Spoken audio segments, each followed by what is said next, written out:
The November 13th, 2023 regular city council meeting is called to order. The time is 6 p.m. Before we begin, council, please put away cell phones. Holly Wells. Thank you, Holly. Has joined. If you have personal business during the meeting, please move for a recess. If you are participating telephonically, please mute your phone unless you are speaking. Please put away cell phone. Thank you, Holly. Has joined. If you have personal business during the meeting, please move for a recess. If you are participating telephonically, Who is? please mute your phone unless you are. Holly. We're getting feedback. Jamie will tell you. Yeah, to the folks that are with us telephonically, if you're streaming the meeting on another device, but you're on perhaps a landline or a different system, we can hear the stream. So, thank you. Okay. As a reminder to all attendees, this meeting is being streamed live. The camera is located directly in the back of the council chambers above the clock. Robert's Rules of Order is the parliamentary authority for council meetings under Wasilla Municipal Code 2.04.090.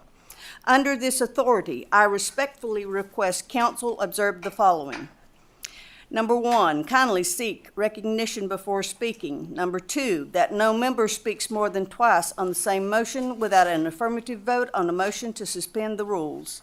Number 3, that no member speaks a second time until everyone who wishes to do so has spoken once. The purpose of recognizing these rules is to ensure the right to speak is equally respected and that discussion is not dominated. Madam Clerk, please call the roll. Thank you, Madam Mayor. Councilmember Sullivan Leonard. Here. Councilmember Graham. Here. Councilmember Johnson. Councilmember Crafton. Here. Councilmember Villock. Here. Councilmember Rubio. Here. You do have a quorum, Madam Mayor. Council members present with us in council chambers is Sullivan, Leonard, Graham, Crafton, Villock, and Rubio. Councilmember. Here. Thank you, Mr. Johnson. He is participating telephonically. You have a quorum. Okay. Please stand for the Pledge of Allegiance, and Ian, would you lead us?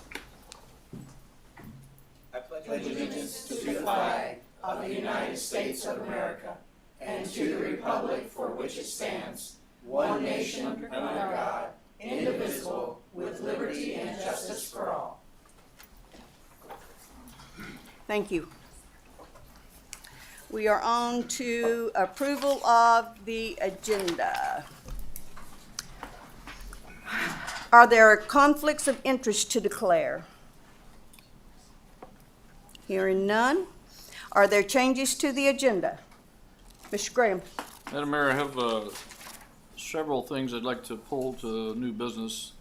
Item 8.2.2, Ordinance Serial 2328. Hold on, Stu. Okay. Okay, you ready? Mm-hmm. Item 8.3.2 and .3. Holly Resolutions Wells. Serials 2339. Has left. 40. And then action memorandum 8.4.2 AM 2356. Thank you. Okay, Jamie, did you get all that? Yes, ma'am. Do you want me to repeat it? Yes. Through the- Mr. Graham, could you repeat that, Certainly. please, to make sure that I've got them all? Certainly. 8.2.2, Okay, 8.3.2, okay, and .3, okay, 8.4.2. okay. Thank you. Thank you. Madam Mayor, I'd like to pull as well 8.3.1 resolution serial number 2338. It's new business, please. Okay. All right. Are there objections to the motion? Hearing none, the agenda will stand as amended. We are on to special orders of the day. There are no special orders of the day, so we'll move to commission and agency reports. Parks and Rec Commission. Mr. Bell, please provide a report on the Parks and Rec Commission. Scott Bell, Recreational Services Director. The Parks and Recreation Commission met November 8th, and at that, it was a fairly brief meeting. I just kind of recapped some of the events that we had, several of the events that were coming up, either at the Menard or through the Park and Rec group. We still have the commission seat D vacant, and I believe we do not have anybody that's applied that's eligible yet. Our social media page, the Wasilla Park and Rec Facebook, has 3,160 followers. And some of the items discussed were we are proceeding still with the Parks Passport program, and we are working with Sustainable Design Group on developing what that passport would look like and how we can integrate it into the website. We discussed cleanup days and kind of adjusting that where we still would do it. Historically, we've had a dumpster and I did a park Monday through Friday in the evenings, and then short time on Saturdays like 10 to 2. Monday through Thursday has been pretty much impossible to get volunteers to cover over the last probably 5 years. And we're also finding that those days are in very insignificant amount of cleanup debris is arriving. So what we're looking to do is kind of concentrate on a little bit longer on Friday and a really long Saturday so that we can kind of concentrate the resources, because it just has not been successful trying to cover it, keeping the right material in the dumpster and keeping the stuff that's not supposed to be going in there in. So we worked on that a little bit, and we had a discussion about the concept of possibly doing a fitness course for all ages on the Menard Trail. So we're just going to kind of begin a little bit of research on that and see if we can bring that to the community. And next meeting is January 10th, 2024. Okay, thank you, sir. Madam Mayor, may I ask a question? Yes. So, Mr. Bill, for cleanup days, Wasilla cleanup days, which is always a big event for us because we get a lot of trash off the streets and out of the parks and public areas and private areas, which are essentially abandoned, not taken care of. But when we, the citizens of Wasilla volunteer to go out and clean that stuff up, we come and get the bags, we clean up ditches, we clean up roadways, stuff like that. Can you take a look and see what it would cost to have a contractor drive the streets of Wasilla on Sunday or Monday following cleanup days and pick up those yellow bags that are on the side of the road? Because, I don't have a truck to haul stuff to Tidetta Park. I mean, I could always get a friend to do that, but it's always, if you've got an hour on your hands, you can go out and clean up trash, you bag it up, you put it on the side of the road, and other cities, that's perfectly acceptable. They'll come by and pick that up. But if we could kind of look at that and see what that would cost, so during this next budget go around, we have an idea of that. I'd appreciate that. Absolutely, no problem. Thank you. Okay, is there objection to Councilman Graham's request from the dais? Okay. We are now on to Wasilla High School Report. Do we have a rep? Seeing none. We are at public participation. There are 2 ordinances scheduled for public hearing this evening. Madam Clerk, please read the first ordinance and its accompanying AM by title. Thank you, Madam Mayor. Ordinance serial number 2325, amending the fiscal year 2024 budget by appropriating $165,000 from the general fund balance for additional cost of work for paving 2023-24 contract. Accompanying it is AM number 2359, approving a contract amendment to Big Dipper Construction Incorporated in the amount of $165,000 for cost overruns to the roads paving 2023-2024 contract. And Ms. Rubio, you likely have a relationship to declare. Well, no conflict. Yes, Big Dipper is owned by my father, but I have no financial ties with him. Thank you. The public hearing on ordinance serial number 23-25 is now open. Anyone wishing to testify, please come forward and begin by stating your first and last name. Comments are limited to 3 minutes per person.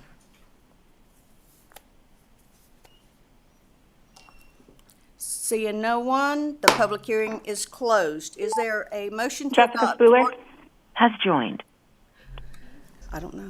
Could you please, the person that joined, could you please restate your name?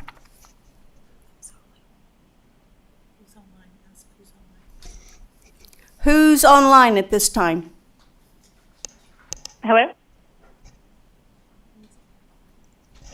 That's Holly, I think. Councilmember Johnson, are you on telephonically?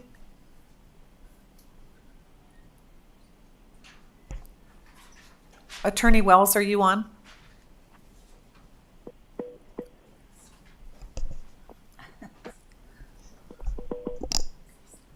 She's having trouble again.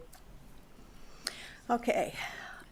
Is there a motion to adopt ordinance serial number 23-25 and AM number 23-59?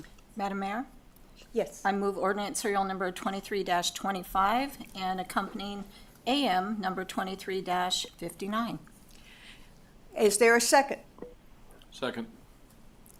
It's been moved by Councilmember Sullivan Leonard and seconded by Councilmember Graham to adopt ordinance serial number 23-25 and AM number 23-59. Is there discussion? Madam Mayor? Jessica Spooler has Could you left. please have Eric give a summary on kind of the reason for this and why it's before council tonight?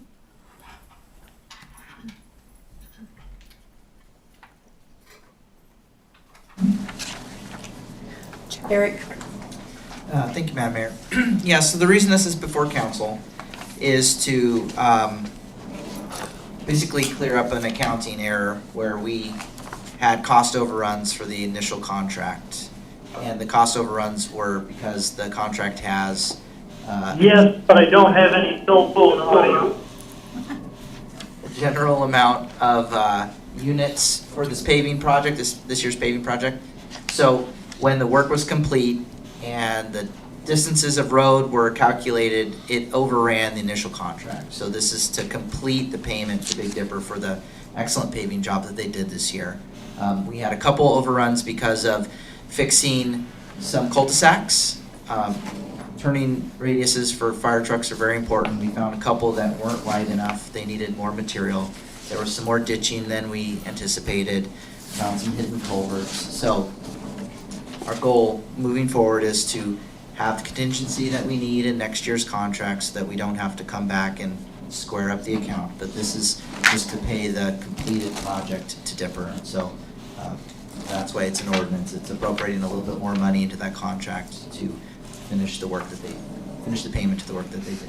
Very good, thank you. Is there further discussion? Hearing none, Madam Clerk, please take a roll call vote on the motion. Thank you. This is on the adoption of ordinance serial number 2325 accompanying AM 2359. Councilmember Sullivan Leonard. Yes. Councilmember Graham. Yes. Councilmember Johnson. He is not on the line. Councilmember. Yes. Oh, yes, thank you, sir. I do apologize. Councilmember Johnson is a yes. Councilmember Crafton. Yes. Councilmember Velock. Yes. Councilmember Rubio. Yes. Madam Mayor, passes unanimously. Okay. Madam Clerk, please read the title of the second ordinance. Thank you. Sorry about that. I was communicating with our attorney who is now apparently online and can hear. So Okay. apologize for that. That's Ordinance okay. serial number 2326, amending the fiscal year 2024 budget by accepting and appropriating a State of Alaska legislative grant in the amount of $5 million for improvements at the Wasilla Municipal Airport. The public hearing on ordinance serial number 23-26 is now open. Anyone wishing to testify, please come forward and begin by stating your first and last name. Comments are limited to 3 minutes per person.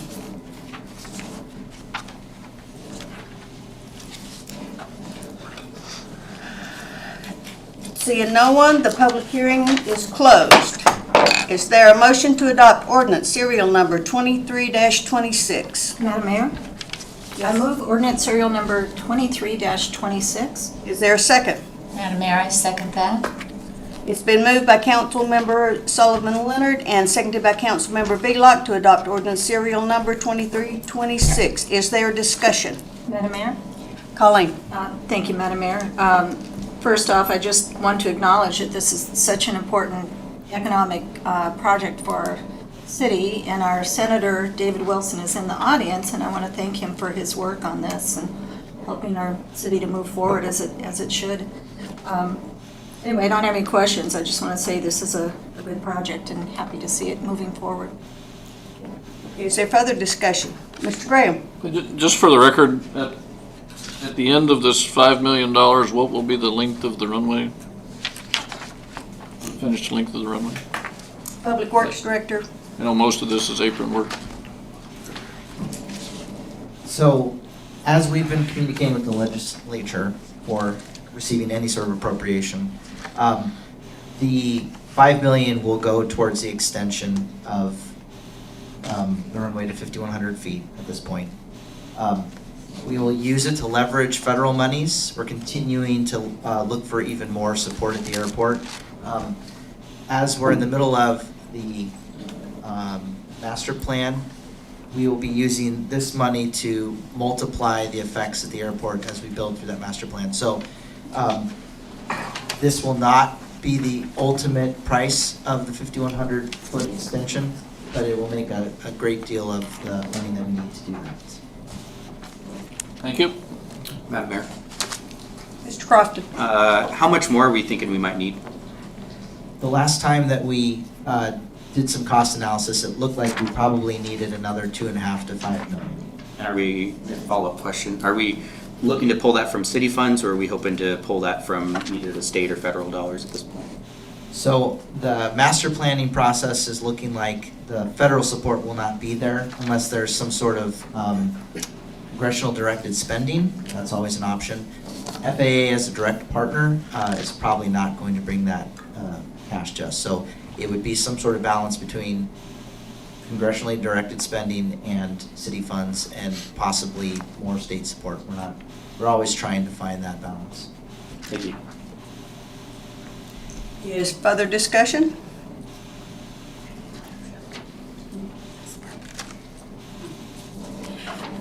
Hearing none, is there objection to the motion? There's no objection, so the motion passes. We are now at persons to be heard, a time for members of the public to share their views with the council. This is not a question and answer period or a time for dialogue. Speakers may be referred to administration, or issues raised may be taken under advisement by the council or administration. And the first one is Jackie Goforth. Please begin your testimony by stating your first and last name. Comments are limited to 3 minutes.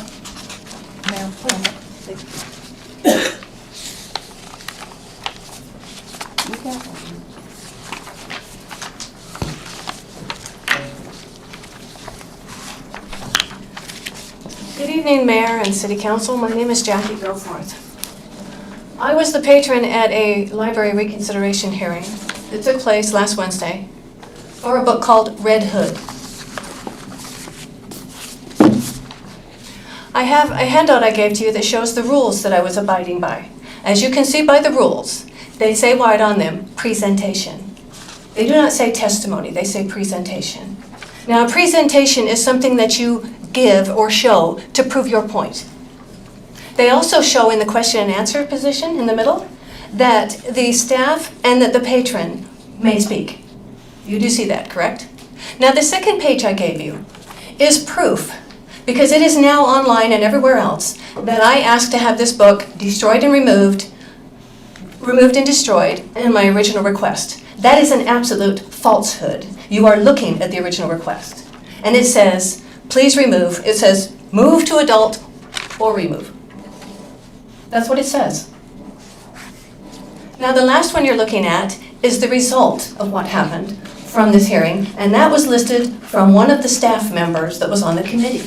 Now, when you are speaking to a committee and you expect them to be nonpartisan and to listen and not have a bias, or if they do have a bias, to set it aside so that they can listen to you speak about what you're talking about.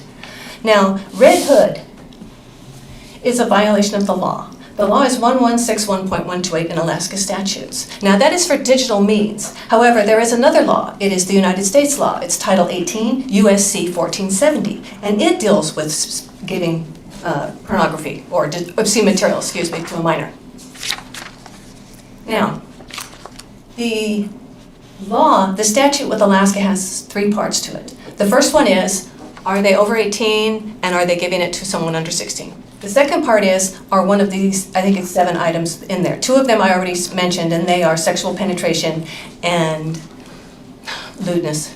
Genitalia. And the third part is called harm to child. Harm to child is proved by 3 different ways. And that comes from the that comes from the Miller versus California Supreme Court case from 1973. And in it says it has to be considered prurient, of prurient interest by the average citizen of the community that it resides in. Number 2 is there literary value? Is there any serious value of this to a person under 16? And the third one is, would the average citizen in the community find it to be patently offensive? There is a very, very small way to prove that the average citizen finds this patently offensive, aside from the election we just had. And that is what my demonstration and my presentation was for. Thank you. Thumbs up. The next is Karen Lewis. Please begin by stating your first and last name. You have 3 minutes. Thank you.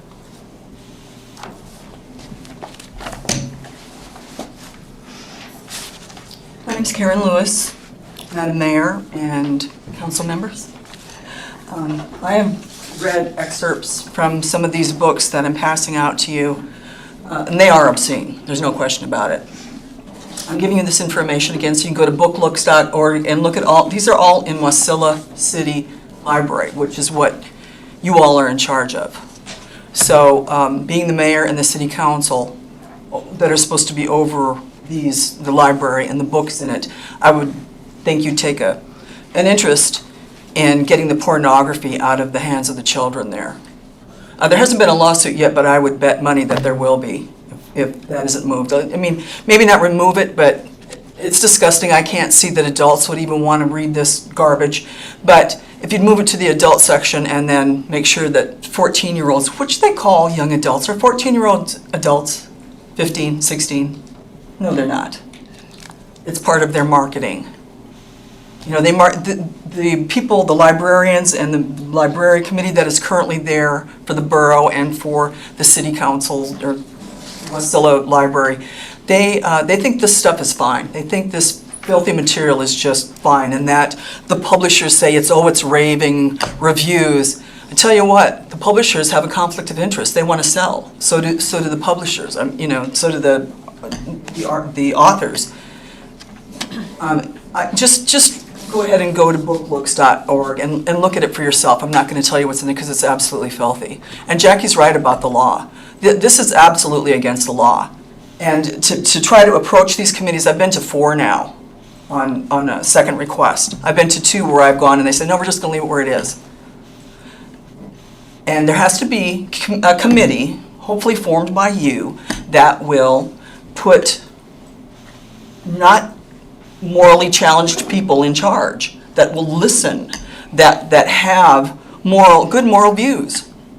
Because the people there that were there at meetings I've been to think this is fine and that there's something wrong with their morals. There was a pastor there that thought this stuff was fine. It's filthy. It's absolutely filthy. If you think it's fine, I would question you too. But I'm sure that you won't. Read it. Look at it. And you determine. And if so, please get a committee in there that will listen to the community. This is just a handful of people. The majority of the people in this community are conservative. They're like 75%. And I'm sure we could, They could be piling out the door, there'd be so many. We could do that if you want, but just please do something about the pornography in not only these libraries, but in the Assembly will take care of the borough, and the school board is taking care of the school.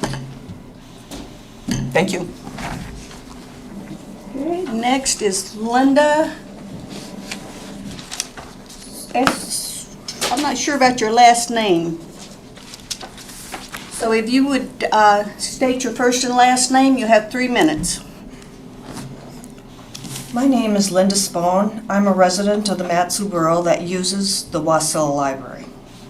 I was present at the public hearing last Wednesday, November 8th, when Jackie Goforth presented an appeal to the injustice of Alaska law.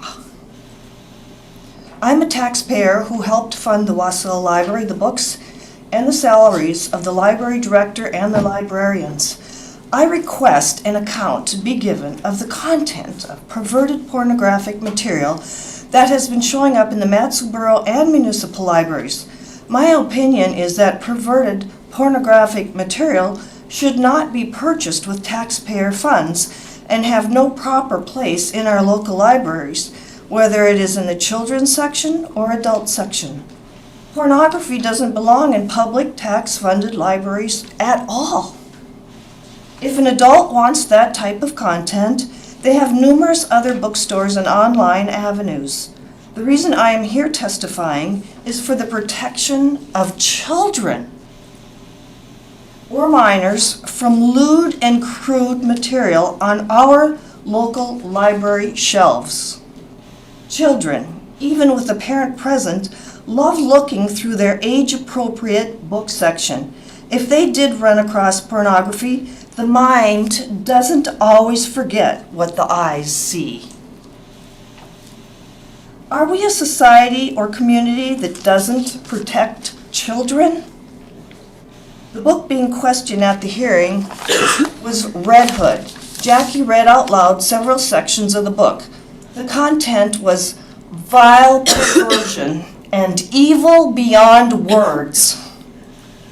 That book should not be in a public, tax-funded library. I questioned the character of any library director, librarian, or library review board who would promote such garbage, and I find it quite shameful. Taxpayers have no allegiance to the American Library Association, telling us what books should be in our local libraries. We should not be a member of the American Library Association. Furthermore, we should not fund local libraries that carry pornographic material. I request the Alaska Statute 11.61.128 be enforced to the fullest, and I question why elected officials and law enforcement haven't acted in regards to this. I'm completely appalled that this issue has not been resolved. It's the law. Anyone breaking this Alaska statute should be prosecuted. Children's moral lives are at stake. Thank you. And may God bless and protect the Matsu Borough through the shed blood of Jesus Christ. Next, we have Karen Crandall. Please begin your testimony by stating your first and last name. You have 3 minutes. My name is Karen Crandall, and I'm from the Matsu Valley, and I attended that last meeting about Red Hood. And I felt that with this reconsideration hearing, that it was open to the public concerning the book, and it was not, from what happened, there was not any public comment allowed. To me, that was very illegal, because we are a nation that has freedom of speech, according to our Constitution. And that wasn't allowed. So that was very appalling to me. And another issue that was very appalling was that your head librarian, Zane. And he made comments about the age group of 14 to 18-year-olds pretty much being linked together in the library. But as we just heard, our state laws clarify that age 16 and younger are not to be exposed to any inappropriate materials or books. We need to think about the innocence of our youth and not bring them into this state of being conditioned and groomed to be sexually involved. We have a real problem with that nationally. And another thing that was very inappropriate that librarian Zane made was a reference to the Bible, and it was chapter 23 of Ezekiel. He didn't say chapter 23, but we had talked to him previously about it, and he said that the Bible is very inappropriate. But what he was referring to is that in many ways, he wasn't really looking at the full picture of what Ezekiel chapter 23 even states. There's a consequence for the the inappropriate behavior of prostitution, lewdness, all the things that are stated in that chapter. So that he's referring to it as being an X-rated Bible. And to me, that is really, it's taking the whole Bible out of context. You have to read the whole story and have some sort of mindset that is teachable into the things that are moral and are full of integrity before the throne room of God. And so what I am very concerned with is just the role of this entire council, that we need to protect our citizens. We need to protect our families. Our families are disintegrating. We have parents that are not really raising their children correctly. So I feel that it's very important for us to at least look at the libraries very seriously. These books, we referred to them, I think there's about 48 or 49 of them, looking at booklooks.org, and that is a great reference. You don't have to read the whole book, but I feel it's very important to at least see that these books that we've been bringing to your interest and hope that you're taking this seriously Thank you, ma'am. need to be looked at. Next, we have Mike Coons. You have 3 minutes. Please begin by stating your first and last name.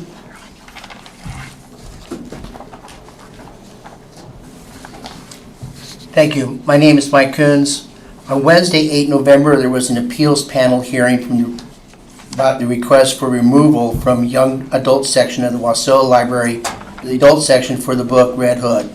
The stated rules that were given to Jackie Goforth was that she had 7 minutes of presentation, the librarian from Wasilla 7 minutes. The panel could ask questions, and each side have 5 minutes closing. No audience questions. Jackie gave a clear, concise presentation. In that presentation, she quoted a letter from the state of South Carolina. She read from the book and quoted other sources. We in the audience had signs opposing the book, but nobody made any comments during the 2 presentations and questions. Upon Jackie's 5-minute presentation, she pointed out that under the law, the community views had to be taken into consideration. As part of her presentation, she introduced me for 30 seconds as a community member opposing this book. Now let me be very clear. I could have written a 30-second comment for her to read into the record. No minutes were being taken. However, she wanted my voice as part of the presentation as well as others. There was no written rules given to her as to a form of her presentation. This could have been a 5-minute video, reading quotes from others. What information and how it was presented was up to her. At the time she introduced me, Jean Trushkinski shouted Jackie and me down, said that this was not being allowed, the meeting was over, and Jackie was to leave. Jackie objected, and Jean said it was in the rules. I asked at least 6 times for those rules to be shown. Jean could not find the rules and then refused to show the rules. Naturally, the audience erupted in anger over this clear violation of our First Amendment rights. Jean was heard to say, "Call 911." Jackie repeatedly demanded reclaiming her time. After repeated calls, Jean recognized that she had 4.5 minutes, where Jackie then continued with her presentation. I strongly believe that the actions of Jean Trushkinski was in direct violation of Jackie's and mine and others' First Amendment rights as to free speech, shutting down Jackie's and my speech, assembly, Jean telling Jackie to leave and the audience to leave, and the right to petition the government for redress of grievances, namely putting amoral material into the hands of minors. I call on the city council and the mayor to do one of 2 things. 1, vacate this meeting, set up a new one with neutral persons, no librarians, as panel members with the ability of the public to speak. Instructions and recommendations are sent to the city council for a final decision, or this council makes the determination as this book to be moved to the adult section of the Wasilla Library after public input. I call on this council to investigate and review Gene Truskowski's actions and then, as warranted, all lawful actions taken against Gene Truskowski for violation of civil rights of those present. Lastly, I call on this body to form a library Thank you, committee. sir. Your time is up. Next up is Mary Robinson. Please begin your testimony by stating your first, last name, and you have 3 minutes. Good evening, Mayor Ledford, City Council, staff members, anyone listening at home. My name is Mary Robinson, and I am a proud, longtime City of Wasilla resident. And it may seem as if I'm patting myself on the back, but I'm just going to tell you a little bit about how I've involved myself with the City of Wasilla for all these years that I've lived here. I was on the Parks and Recs Commission for 8 years, and yes, I spent my time babysitting the dumpster. I also would solicit prizes and helped with the cleanup picnic. I also was the Centennial 2017 celebration. I was on almost every committee and embarrassed myself by dressing as Amelia Earhart at the celebration that evening. Approximately 10 years ago, I was voted the Grand Marshal for the July 4th parade to recognize my level of civic engagement. And I was also asked to be on the building committee and the capital campaign for the new library. So I feel very strongly about this city.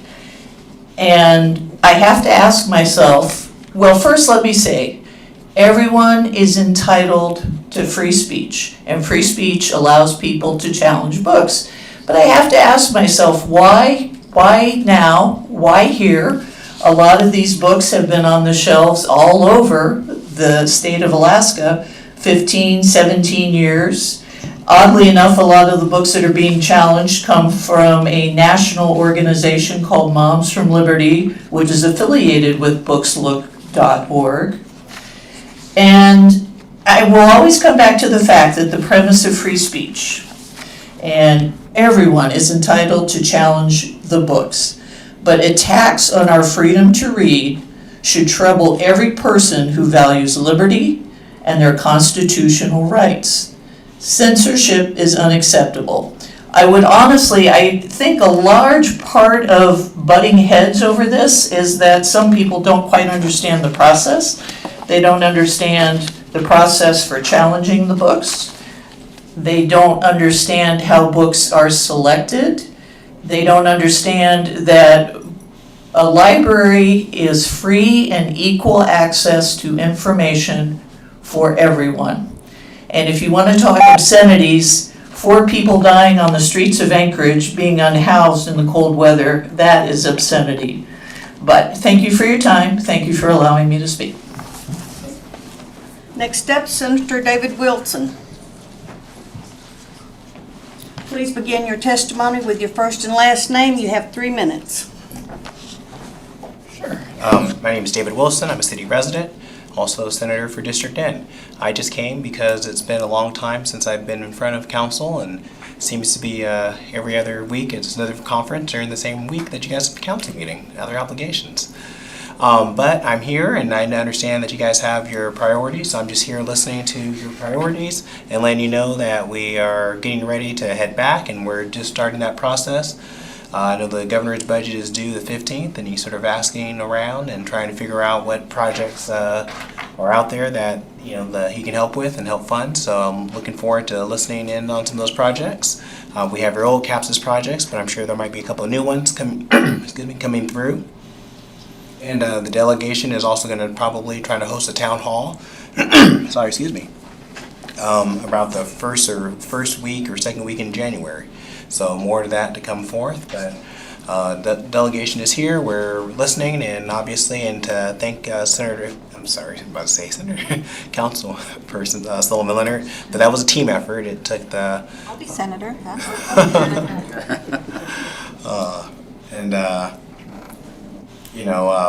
It was a team effort, and I know that Rep. McCabe and Rep. Sumner played a huge role into getting that through, and so it was Matsu. We all try to work well together, and we try to prioritize that delegation priority so we can try to help the most need in the area of the Mat-Su. So with that, and I also want to thank the city for taking care. It seems like your contractor is a little bit more faster than the state contractors this year on plowing. So I'm not sure what's going on with that this year. So it's going to be phone calls tomorrow to figure out what's holding up the state and the borough from some of those contractors that they've been working with. So I would thank the city for making sure that their contractors are paid and getting it on time. So with that, I'm available. I'll stay afterwards if folks have questions, and looking forward to the conversation. Thanks. Thank you, Senator.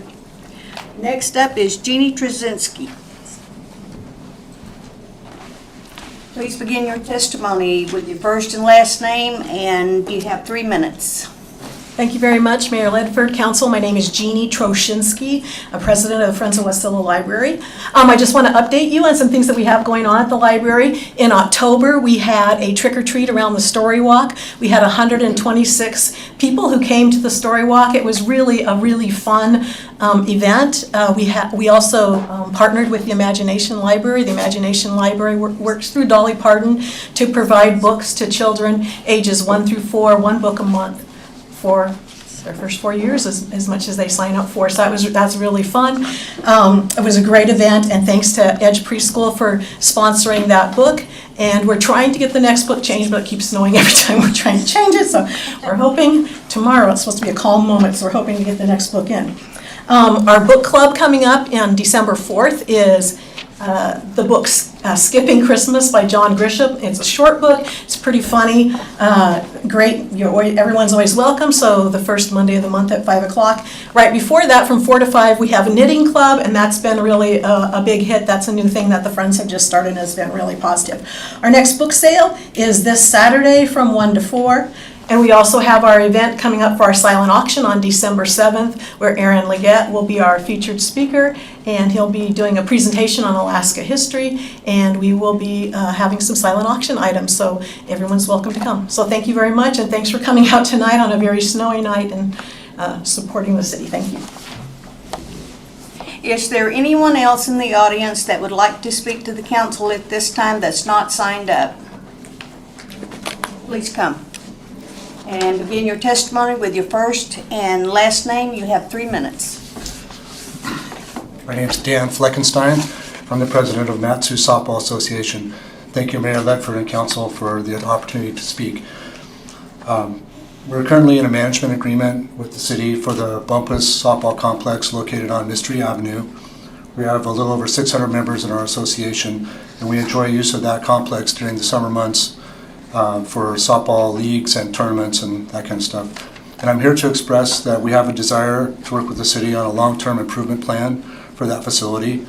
We're a growing organization, and we currently do not have enough space and field time to accommodate all the teams that want to sign up for softball. So on some nights of the week, we have to limit participation in the leagues. We're currently working on a plan to expand the facility by adding 2 more ball fields, and there's several things that we need help from the city to accomplish that, such as a road accessing the back of the property, as well as a parking lot to accommodate additional parking for those fields. We also have some immediate needs that we need to work on, such as a drainage improvement plan. During the spring and in times of heavy rain, we experience flooding on the ball fields as well as in the parking lot that makes it difficult to play. Sometimes we have to cancel games and delay our schedule because of that. We also have a need for repairing some of the pavement within the complex. About 4 years ago, we had an incident where the water pipe broke or had a problem, and they had to dig up the pipes. At the time, we were working with Archie Giddings, and he mentioned that when they have time, they'll come back and repave part of that paving that we had put in there, and we'd very much like to address that sooner than later. We also have a need for public restrooms on the facility. Since 2006, we've been renting porta potties, quite a few of them during the summer at quite an exorbitant cost to the association. And we'd like to put that funds toward a more permanent solution that would be nice for the folks that use that facility. We also have a need to pave our parking lot there. It's a fairly large area, and when we host larger tournaments, there's as many as 1,000 or 1,200 people that show up for the weekend. The parking lot becomes quite chaotic, and parking is just crazy, and it's actually become kind of a safety issue where we have difficulty if we need emergency response or an ambulance or something to come in and help folks that get injured. It's very difficult for them to access the fields and actually get to the location where the folks that need support are located.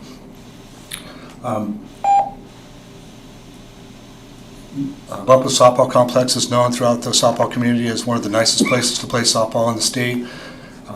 We've worked really hard to maintain that complex at a very high level, and it's a really great place to play softball, and we want to make it even better, and we'd appreciate your support in helping us come up with a long-term improvement plan for that facility.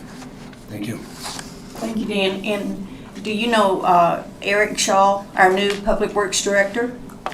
So if you'll get a hold of him Okay. and have a conversation with him. Okay. Thank you very much. Is there anyone else in the audience that would like to speak to the council at this time? Seeing no one, then I will close public comment. We are now at the consent agenda. Madam Clerk, please read the items for approval under the consent agenda by title. Thank you, Madam Mayor. We have the regular meeting minutes of October 23rd, 2023. One introduction under the consent agenda, recommended public hearing date November 27, 2023. That's ordinance serial number 2327, amending Wasilla Municipal Code 1012-010, definitions to revise the definition of off-road vehicle to all-purpose vehicle as defined in Title 13 of the Alaska Administrative Code. We have 3 action memorandums. The first is AM number 2355, confirmation of the mayoral appointment of Reese Clayton to the Parks and Recreation Commission, Kevin McCabe and Michael Lucas to the Airport Advisory Commission, and David Seals and Melvin Sage L to the Planning Commission. AM number 2357, contract award to Kerr Industries Limited in the amount of $86,676 for the purchase and installation of equipment for 3 Chevrolet Tahoe police package vehicles. AM number 2358, approving a contract amendment to Northern Insulation Solutions Incorporated in the amount of $162,607.28 for insulation repairs to the Spruce Avenue and East Susitna reservoirs. Okay, thank you, ma'am. Is there a motion to approve the consent agenda as read? Madam Mayor, I move we approve the consent agenda as read. Is there a second? Madam Mayor, I second. It has been moved by Councilmember Villalobos and seconded by Councilmember Crafton to approve the consent agenda as read. Is there objection to the motion? The motion stands approved. We have no unfinished business. We are now at new business. Madam Clerk, please read the resolution by title. Thank you. Just a quick question for council. Do you want to just take them in order, starting with the AML resolution first, and then we'll just go in order? Resolution serial number 2337, establishing positions on the Alaska Municipal League's draft 2024 resolution and authorizing the mayor to vote on the AML resolutions and policy statements at the AML business meeting in December 2023. Is there a motion to adopt resolution serial number 23-37? Madam Mayor, I move resolution serial 2337. Is there a second? Second. Rubio seconds. It's been moved by Councilmember Graham and seconded by Councilmember Rubio to adopt resolution serial number 2337. Is there discussion? Madam Mayor. Mr. Graham. Thank you, Madam Mayor. At this time, I move that we go into committee of the whole to discuss to give the council opportunity to discuss the resolutions. Committee of the whole would consist of the mayor, those at the dais, and the attorney if necessary. Okay, is there a second to the motion? Madam Mayor, Crafton will second. The motion to go into the committee of the whole has been made by Councilmember Graham and seconded by Councilmember Crafton. Is there objection? Hearing none, we are in committee of the whole at 6:49. Mr. Graham. Thank you, Madam Mayor. The Alaska Municipal League is, of course, a collection of 165 different local governments, local and borough governments, which looks to provide input on statewide issues, not on local issues, but on statewide issues. Local issues, of course, can be local to us and local to others statewide, so that would be there as well. But part of that process is every December, we have a meeting of all 165 of those governments, and we come up with some statements of things that we would like the legislature and others to consider, and things that we would like our staff as AML to consider as well. Our district here in the Mat-Su district has a couple of different representatives. The Mat-Su borough has their own representative to the board. The cities of Palmer, Wasilla, and Houston come together and elect someone to the board of directors for a 2-year term. Right now that's Richard Best. He'll be starting his second year of his 2-year term. Following that 2-year term, then that seat would move over to Wasilla and would be filled at that time. But also on the AML board, we have Mayor Ledford, who is the president of ACOM? President of Alaska Council of Mayors. So as president of Alaska Council of Mayors, she has a vote on the board, and as a past president of the board, I have a vote on there as well. In the past, we really haven't discussed this as a council, these different resolutions as a council. We kind of just got together at the meeting and said yay or nay, and sometimes the mayor would vote with the people attending, and sometimes he or she would not vote. So this way, I just want to kind of make it clear that every council member has a say in what's going on here, because it is your council and moves forward with the Alaska Municipal League resolutions. So my intent by moving into committee of the whole, as you could see through the resolution, there are several different resolutions here, and then there's a remark on here: support, oppose, or be neutral on that. So if it's okay with the council, I think we just kind of go by them one. I'm very familiar with these, as is the mayor, I'm sure. We could have a brief discussion of that and decide how the city council would vote, and then the mayor would be the voting member, because we just have one person who votes for the city at the Alaska Municipal League. Is any objection from anybody on that? No. Okay. So Resolution 2024-01 talks about determine the full extent of the state's constitutional obligation to provide for a system of public education. This has been an issue probably as long as we've been a state. You know, the state is required to provide for an education for all of our children, but the real issue has become in recent years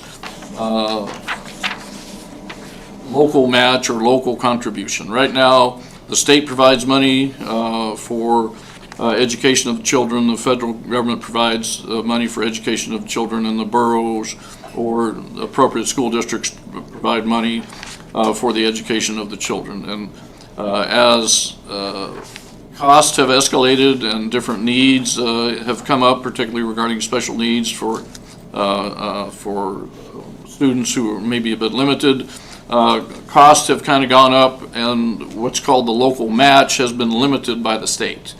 So there's a certain amount of money that the state is going to put in, and then there's a certain amount of money that the local government can put in. Essentially what this is trying to do is to do away with the local match limitation. Not every school district, you know, if you've got 10 kids, economies of scale are not there, and if you've got 20,000 kids, economies of scale are different as well. So what this does is it says go back to local control of school boards. Obviously in the unincorporated boroughs, the legislature is the assembly for the unincorporated boroughs, so the legislature would decide that. But this is saying where we have established school boards, they can set the local requirement without a limitation from the state. So I think that pretty well covers the discussion that we had in the summer meeting.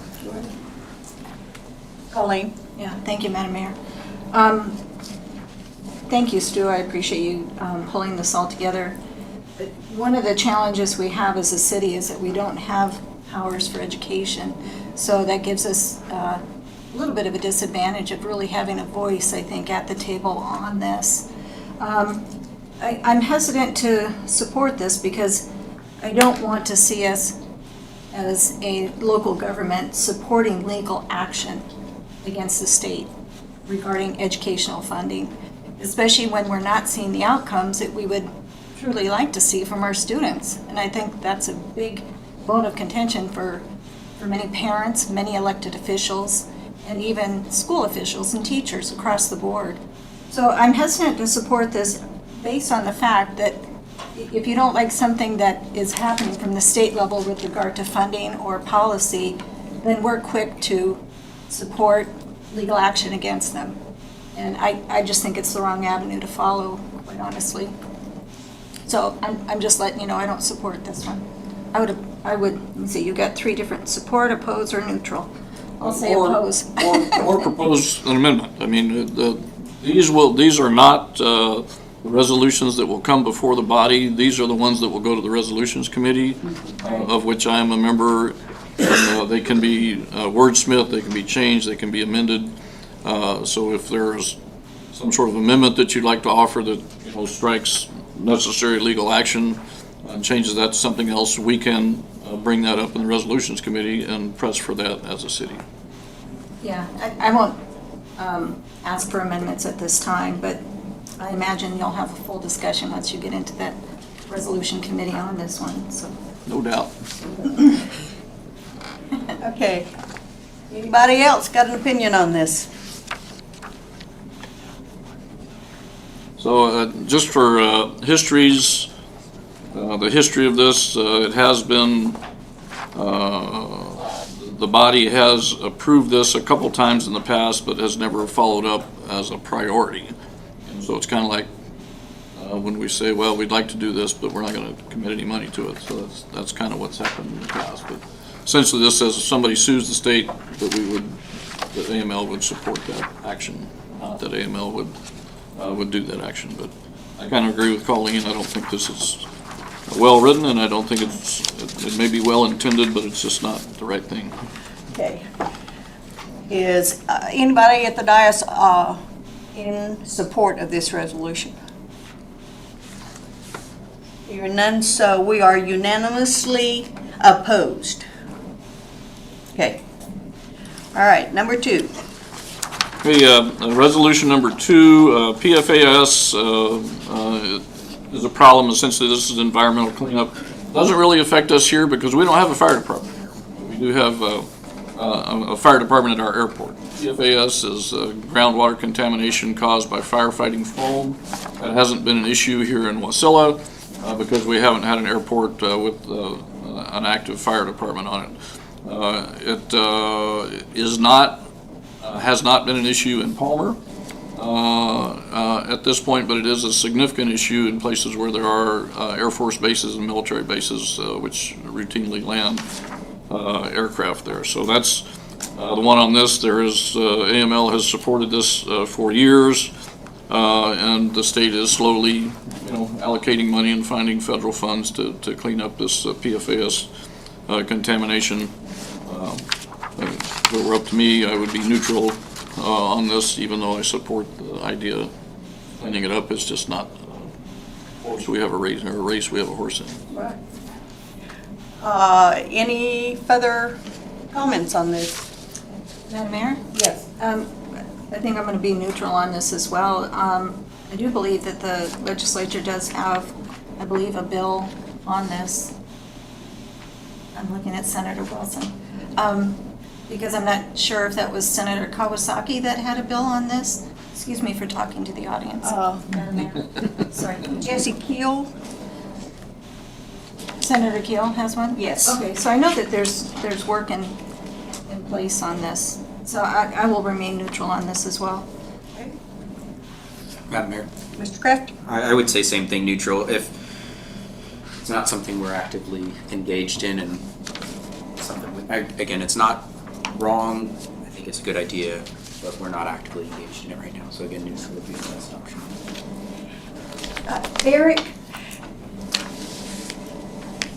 does the MS4, does this come into play in that? The Mayor, I would say no, but we do test for it through the EPA water tests, so it's in our drinking water testing protocol. And while the majority of it is found through firefighting foam, there are other products that have PFAS in them. And so there are, you do run across it in your daily life, even if you're not putting out airplane fires. So it is something to consider as we aren't at high risk from it, but it is in products around us that you might be surprised. Thank you. And you will see nowadays that many products, particularly petroleum derivative products, have a no PFAS stamp on the bottle or whatever it is that they're selling. Further discussion? Okay. Is anybody in support? Anybody opposed? So unanimously neutral. Okay. Resolution number 3. So resolution number 3 deals with the problem of workforce retention and recruitment. This particular resolution says that the state needs to work with local governments to implement workforce recruitment and retention strategies. I fully think that state positions should be filled.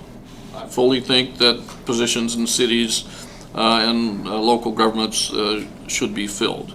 I don't think that the answer for Kotzebue is the same as the answer for Wasilla, which is not the same as the answer for Anchorage, which is not the same as the answer for Port Hayden. I think this is another government boondoggle waiting to happen. We're paying people to do something that can't be done. If we want to make money available to work on workforce retention, that would be great.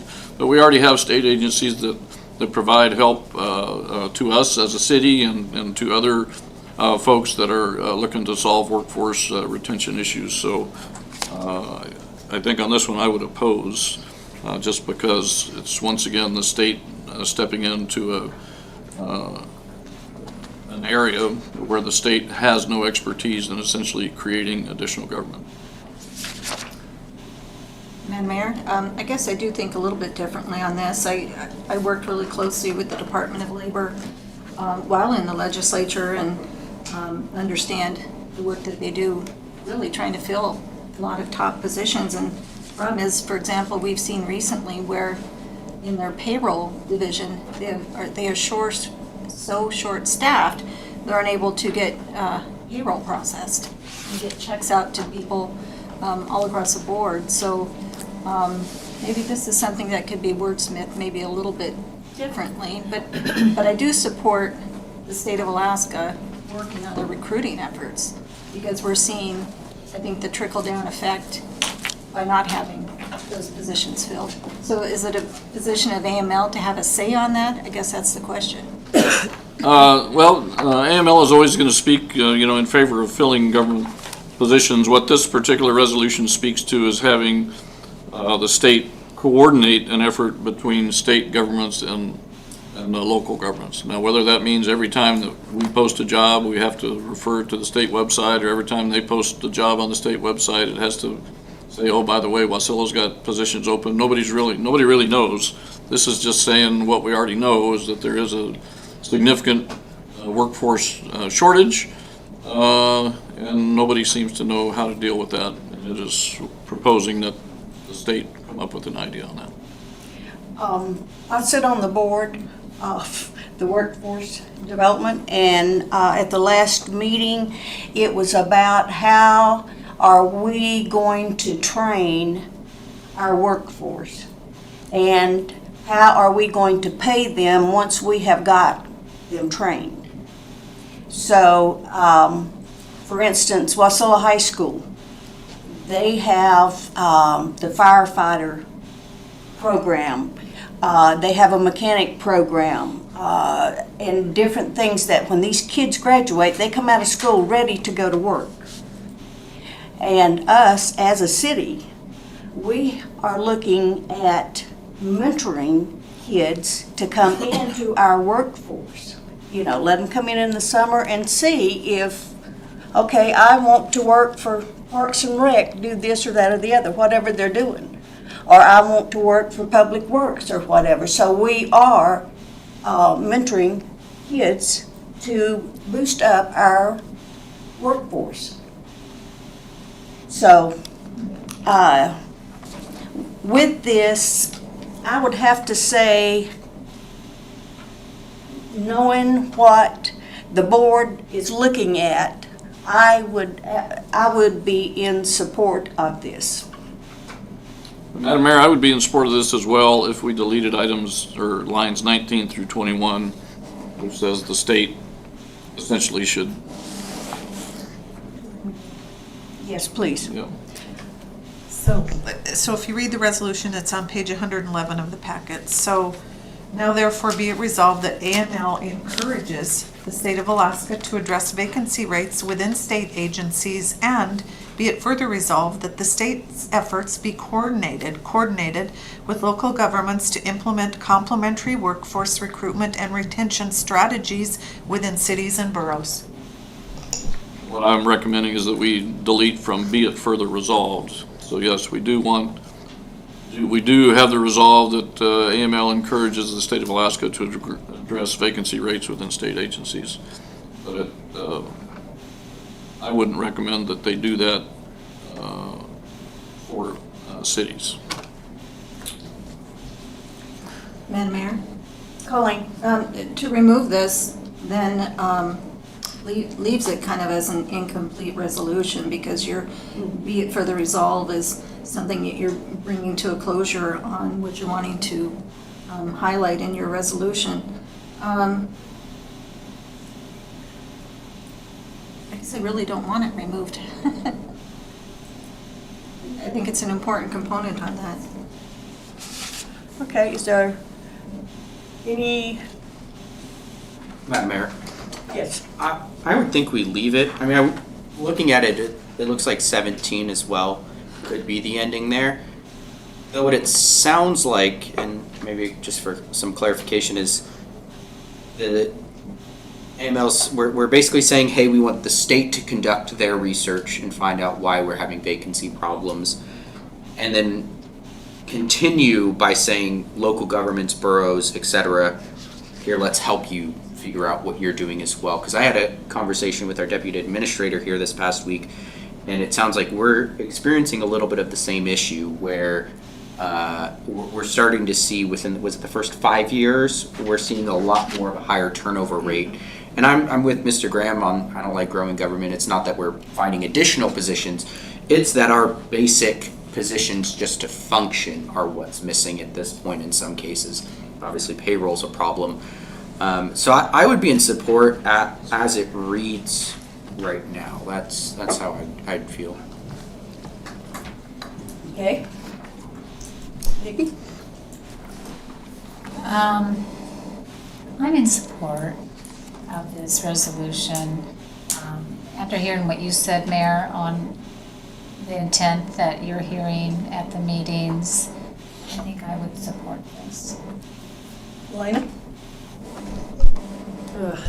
Kind of neutral a little bit, just because I like having the power locally, like taking kids from high school and doing that. And I think sometimes, like Sue said, it doesn't work for Wasilla as it does in Nome, you know what I mean? And so I don't know the control they will have on that. And I guess that's where it's up in the air, not clear to me by reading that.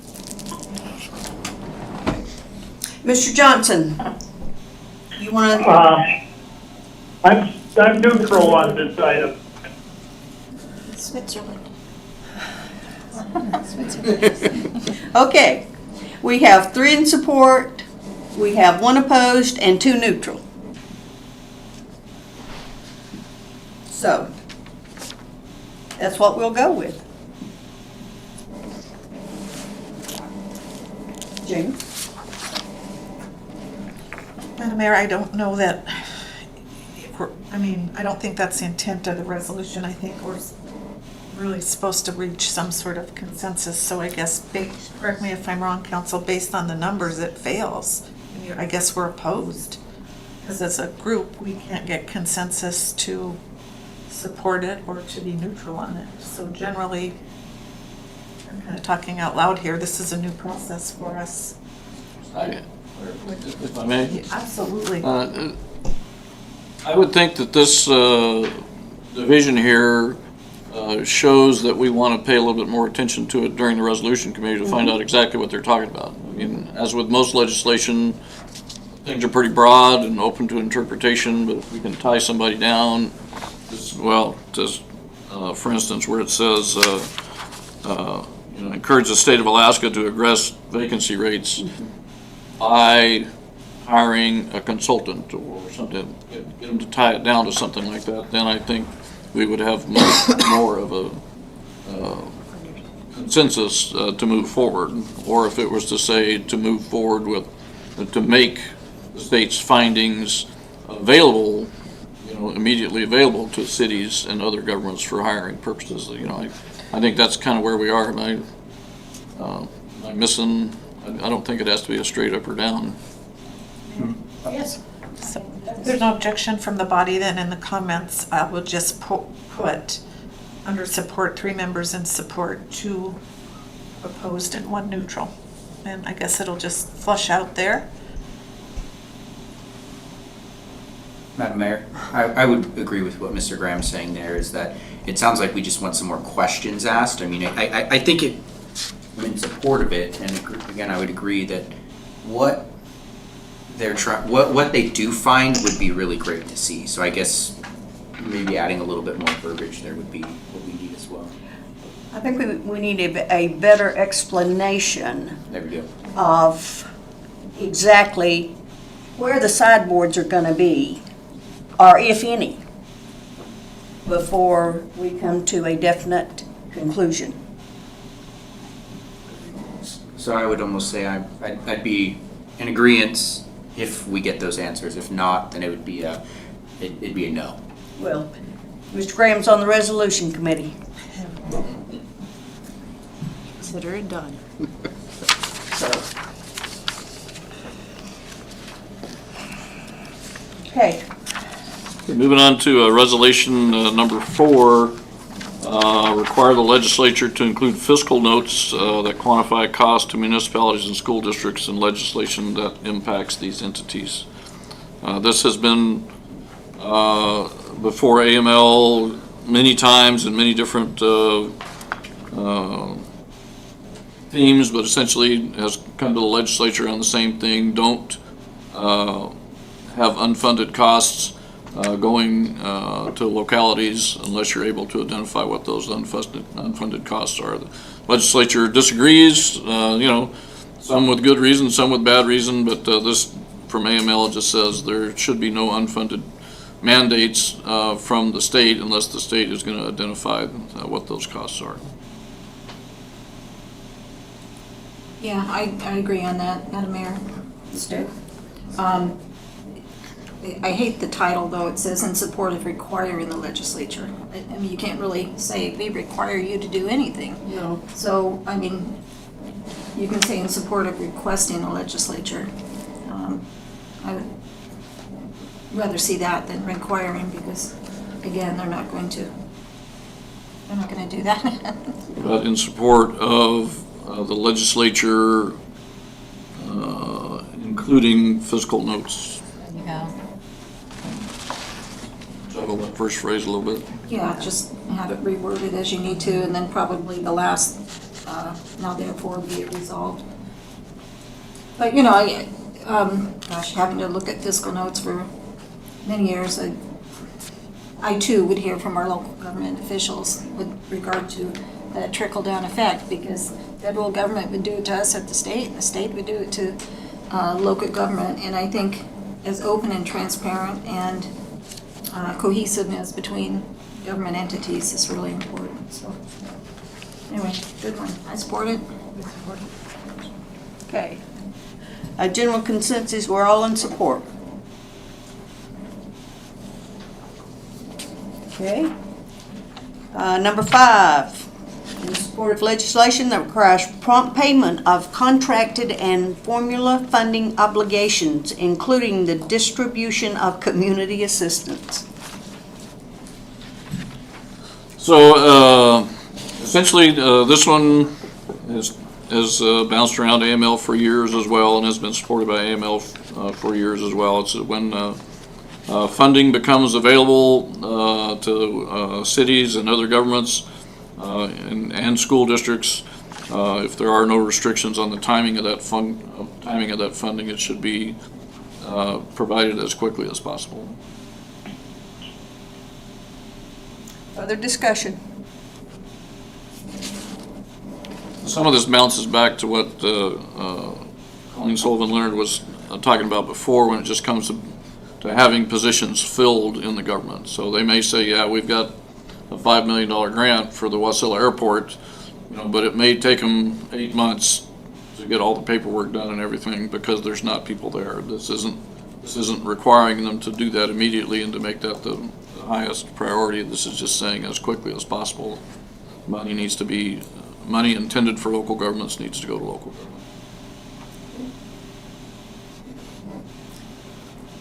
Is anybody opposed? No, Madam Mayor, I'm not opposed, but again, when you have verbiage where it says that you are requiring the legislature to do something, again, you can't require them to do anything. We have no oversight for the legislature, so whoever's on the committee, if they would consider that as a change, please. I'll kind of consider that as on any resolution to get rid of the word requires the legislature. Right.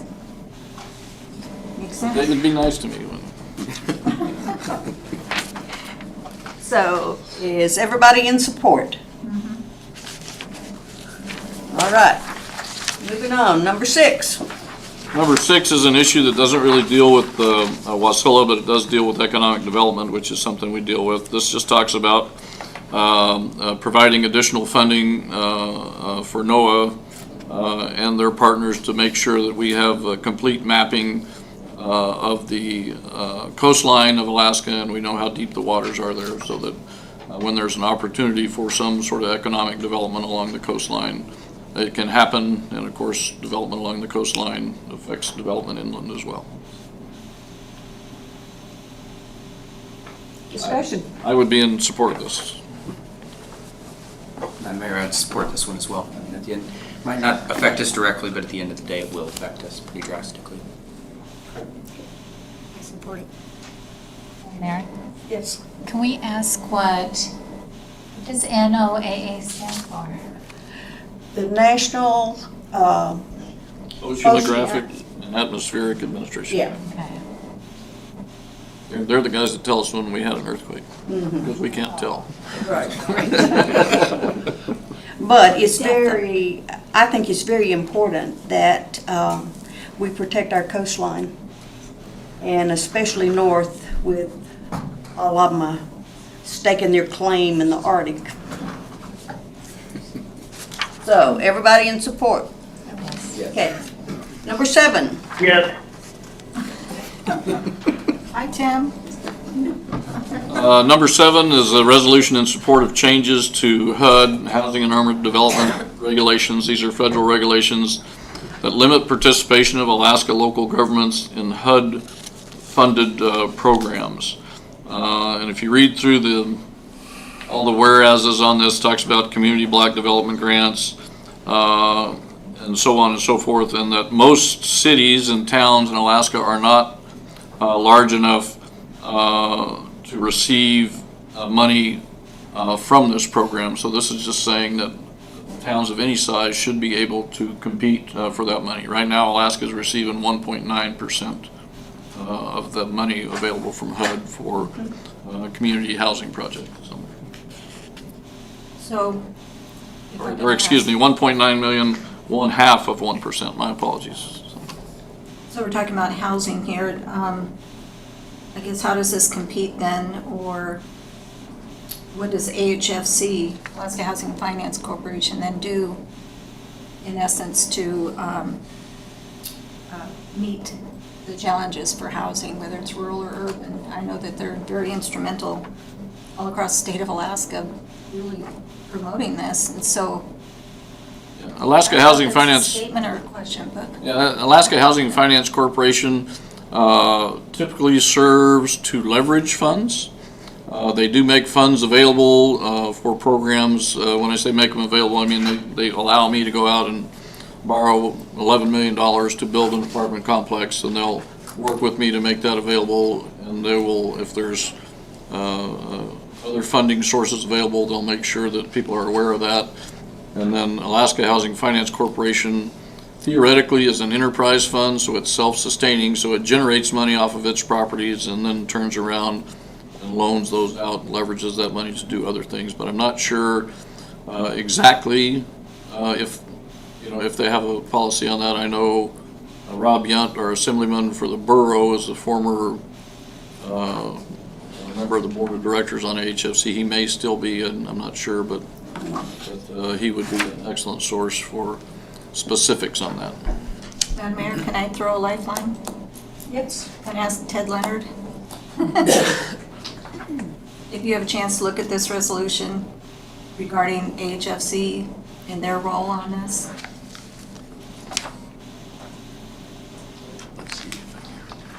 It's on the bottom, Ted. Oh, on the bottom now. Yeah, you can pick it out up there.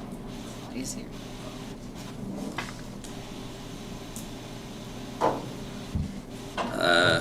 Through the mayor to council member Sullivan Leonard, I haven't dealt with HUD and Alaska Housing since I was on the board 12 years ago, so I would Oh, not have. darn, there goes my lifeline. I'm sure Councilmember Graham has much more information on this than I would at this time, definitely. Madam Mayor, I mean, I like the idea that we're saying, hey, we want a cut of this money. Being in the real estate world right now, I mean, we have some programs out here that actually the Anchorage area doesn't get. We have the rural development program because we're still considered rural out here. I'm curious what this would offer. Like, what are we going to gain by? I mean, obviously, more federal dollars sometimes help our rural development program. I mean, is that what we're looking at here? Are we looking at trying to get additional programs? I mean, I can tell you right now, we got a housing problem. The average person cannot afford the average home right now. So that's what I'm curious about. Is I'd be in support of it, but I am curious what we're looking at gaining out of this. Essentially what we have here is if we look at lines 19 through 22, you can see that Alaska's homeless rate of 31, almost 32 homeless individuals per 10,000 people puts it in the 8th position in the nation as far as the maximum number or the largest number of homeless folks. And it does say that there has been an almost 20% growth in homelessness since 2020. It doesn't talk specifically about why things are homeless there, but it does mention earlier on that the cost of housing is kind of out of reach, and local developers, if you were to go out and build an apartment complex, if you're not able to get a favorable loan program, essentially sponsored, through the feds, that you're just not able to put housing out there at less than $1,500 to $1,800 a month. That's for a one bedroom. But if you can get 1% financing or 0% financing for 5 years and other things, then you can bring those numbers way down to below $1,000 a month. So it doesn't specify that here because interest rates have been bouncing up and down. I think currently they're a little bit over 8. I think. Depending on where you're at, 7% to 8%, depending on commercial your stuff, yeah. So, but anyway, do we want to support HUD kind of loosening or widening the guardrails, so to speak, on community block development grants so that smaller communities can apply, which would also make it easier for medium-sized communities like ourselves to apply, if we wanted to get into the housing business. This does not address your middle income Americans. That's who's getting left out. It's not the high end and it's not the low income. It's the guys in between. We're all getting left out, totally. So this is not addressing that, and I don't see how, if somebody's homeless and they don't want to be, there's all kinds of programs and stuff out there for them to get into. And just because you build something, don't mean that they're going to stay in it. I think that is pretty much evident with what Anchorage has got going on. So, that's my opinion. Somehow, Madam Mayor, I missed whether you were in favor or opposed. Oh, I'm opposed.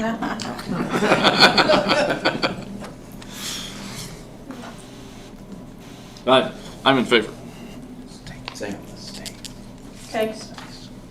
Elena? Oofda.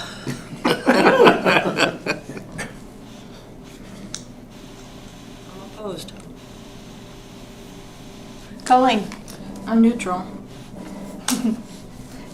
I'm neutral. Or info. Mr. Johnson? I'm actually in favor of it.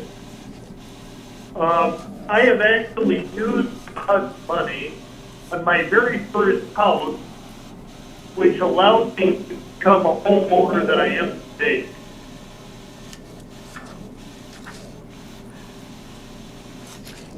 Madam Mayor, I'm going to change my vote to support, please. Okay. You were neutral or negative? Yeah, She was neutral. So how many you got in support of, Jenny? Support right now, I have pardon me, through the chair to the council. In support, I have Ms. Sullivan Leonard, Tim Johnson, Stu Graham, and Ian Crafton. Mayor and Ms. Rubio opposed, and Ms. Vlock neutral. Okay, so there's enough votes to support. If we're doing that one this way, I mean. We pick and choose what we want to do. Pick and choose. However, comments are noted. Yes.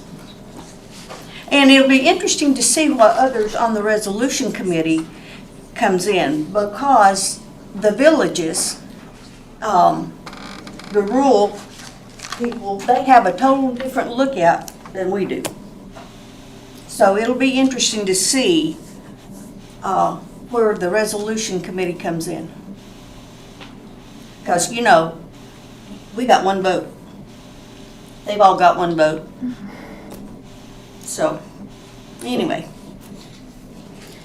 Okay, moving on. So, resolution number 8 is a new resolution for AML.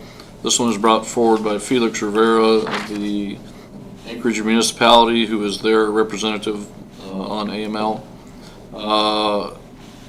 Essentially, if you look down the line 21, be it resolved that we want to make meaningful relation into the statewide housing trust, HAPPP, and so on and so forth. I've talked with my house about this, Michelle Overstreet, and she seems to think that if there were any more smoke thrown at this, you wouldn't be able to see the words at all, because essentially this would only provide money to Anchorage, because they're the only ones that are large enough to get into that trust, and the city of Anchorage, municipality of Anchorage, whatever they call themselves nowadays, is the only one that does not participate in the statewide homelessness initiative from the government.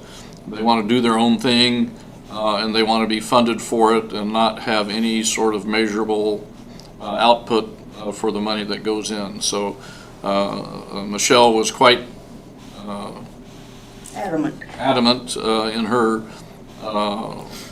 lack of support or opposition for this particular resolution, and I would agree with her. This is throwing money at Anchorage is not throwing money at a statewide solution.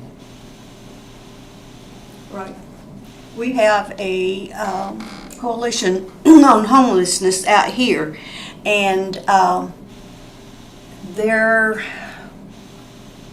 going to call him their chair, came out from Anchorage and said, where do you want to build the shelter? And our people said, wait a minute, what about, what about outcomes? What is building a shelter without expecting outcomes? What good's that gonna do? And they're like, we don't know nothing about that. We're gonna build a shelter. And our people said, no, you're not. So I agree with Michelle wholeheartedly. Because she's got the data to prove what outcomes are. Madam Mayor, I'm opposed to this one. Elena? Opposed. Nikki? Opposed. Colleen? Well, hold on. I'm still kind of reading through it, but I was just, I have a question with regard to, for example, the university land rights, and there are times when the university will look at selling land or dispersing land for a particular public process. Was that discussed at all with this particular resolution? Do you know? No, it was not. I spoke with Felix Rivera at the summer convention about these things that he was looking at. Okay, yeah, I mean, this is really tailored to Anchorage, and It is. I'll say oppose. Mr. Johnson? Opposed. Okay, it's unanimously opposed. Number 9. Number 9 is also deals with homelessness, or in this case they say assist local communities in addressing homelessness. Once again, this was brought forward by Municipality of Anchorage. Felix Rivera is their spokesperson on AML. I would think that you would want to look at line 22 where it says emergency shelter includes large congregate shelter, non-congregate shelter, churches, and other small facilities serving many different populations. And on line 31 where it says, whereas the governor appointed the Alaska Council on Homelessness and has a 10-year plan for that. Once again, the city of Anchorage is the only one that provides large congregate shelters. And this year, they're providing less congregate shelters there. It talks about non-congregate shelters. Non-congregate shelter would be like the mess that you see down on 3rd Avenue where the old hospital was. And for the Municipality of Anchorage to talk about the Alaska Council on Homelessness, I think is, I'm not going to call it hypocrisy, but they have refused to participate in the Alaska Council on Homelessness because, once again, if it's not done their way, they don't want it done at all. And once again, I would agree with Michelle Overstreet on this. If you can't even try to measure the outcomes of providing housing for folks, then, how do you help them out of that homelessness rut, so to speak, which is what Michelle kind of concentrates on, that you're just shoveling money into a black hole, and I would not support this. Ian? Yeah, I'm opposed to this one as well.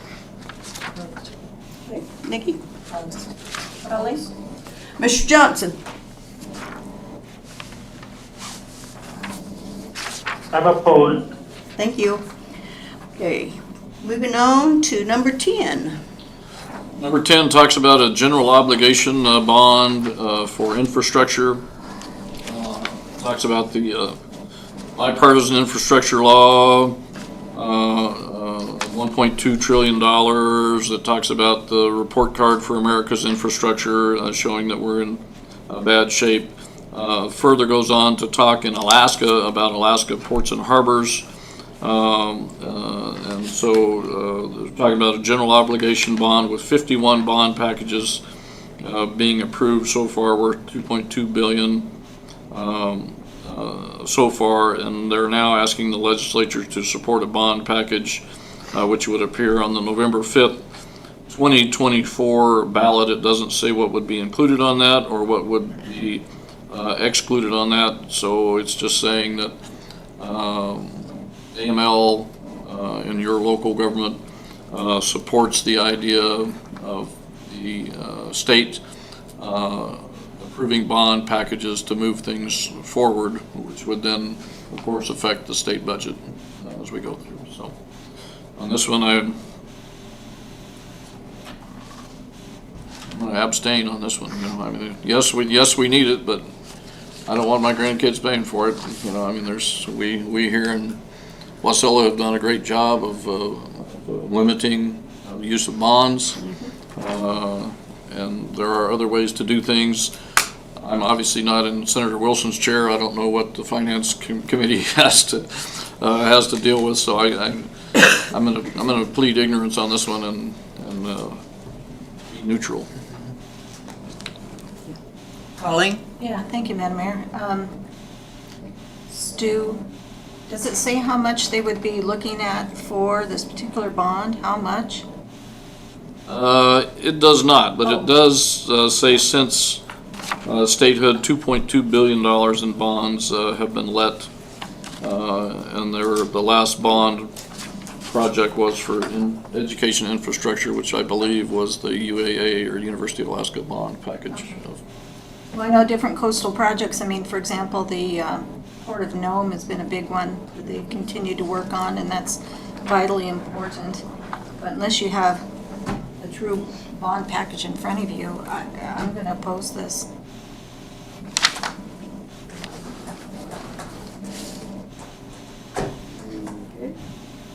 Nikki? Oppose. Lena? Ian? I probably need some more information on this one, so I'm gonna have to stick with neutral for right now. Mr. Johnson? Unless we know what the money's used for, I'm opposed. Okay, you've got, what, 1, 2, 3 neutral? 3 and 3. Looks like. Be selective, you know. And then I'll make the 4th. 4th. Which one? Opposed? Opposed. Because I want to know how much money they're talking about. So if it comes up in committee, what was the city of Wasilla thinking? I'm thinking that we're not opposing the idea of a bond, but we would like to know what it is before we say, yeah, we would support that bond. Right. Would that be an adequate representation of what I've heard tonight? Yeah. I would say I oppose the bond altogether. I mean, why would we want to subject our state to a bond like that without further information? So Can I sit in that chair next to you? Sure. Anyway, whatever you want to say. And the final resolution is resolution number 11, requesting this one here says requesting the legislature invest resources to further address the state's behavioral health needs, crisis-based to community-based services. There really isn't any specifics in this other than encouraging the legislature to realize that this is a growing problem and needs more attention that it has been given, or a different type of attention that has been given. So on this one, this is a statewide issue. It says here in Wasilla, even though we don't provide community health services, we do refer, our police department does refer people to community health services when they make stops on people. So I would be in favor of it because it's not asking for something specific. It's asking the legislature to do their job and try and find a solution for this. So. I'm in support. Yeah, I agree. I support it. Support. Support? Nikki? Mr. Johnson? Agreed. All right. So thank you, Madam Mayor. I move that we exit committee of the whole, Well, you go got back one in, more. go back into a discussion of, Go ahead. go back into discussion of whatever that was that we were on. Resolution serial 2337. Is there a second? I'll second, Madam Mayor. It's been moved and seconded. Is there objection to the motion? We are out of the committee of the whole at 7:39. Madam Mayor, maybe we take a 5-minute recess? We will take a 5-minute recess.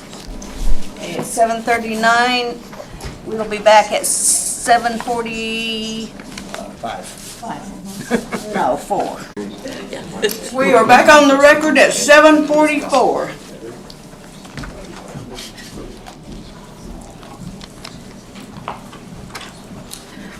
And we are back on the motion to adopt resolution serial number 23-37. And the motion has been made by Councilmember Graham and seconded by Councilmember Velock to adopt resolution serial number 23-37. Madam Clerk. Thank you, Madam Mayor. So if there's no objection, does council want to adopt it with the direction given in committee of the whole? There are no objection. It is adopted. And we are back to, Madam Clerk, please read the next ordinance. Okay, I'm going to take these in order. So next would be introduction. Recommended public hearing date November 27th, 2023. Ordinance serial number 2328, amending the fiscal year 2024 budget by appropriating $14,000 within the vehicle fund and transferring $14,000 from the general fund administration department for the purchase of a 2024 Chevrolet Tahoe to replace the mayor's vehicle. Madam Mayor, I move ordinance serial number 23-28. Is there a second? I'll second that. Public hearings too? Yes. Madam Mayor, if I may address that, I did ask that that be moved to new business just so that at the next meeting where we will be making a decision, we have more information than we currently have on the staff report. I'd like to know the mileage of both the mayor and the deputy administrator's vehicles and any sort of estimate for repairs to the deputy administrator's vehicle at the next meeting. It should be on the 27th. Thank you, Madam Mayor. Madam Mayor? Colin, would Mr. Graham and council like to add information on the other vehicles in the sense of how old they are? I don't know how the mayor's vehicle is presently or deputy administrators. Mine's a 18. I don't know what. So are you talking about the status of the fleet or just those two? No. The older vehicles that we're wanting to replace. You were requesting the odometer. I just want to know how old the vehicles are. You want to know the year of them. Correct. Madam Mayor, the fleet to be evaluated as to which vehicle should be sold, could we get maybe just and these are the 3 we're considering, or just these are what we're looking at doing at that time? Historically, at the city, what happens is the mayor's vehicle gets passed down to the deputy administrator. The deputy administrator's vehicle gets passed down to another department, depending on who the neediest gets first. So that's the way. And then the worst vehicle in the fleet gets out for auction. I'm just curious which one they're thinking of, that's all. If we know. Which vehicle would be turned out of the fleet? Yeah, that's what I'm curious about, is which one it's gonna be at that time. I think it is the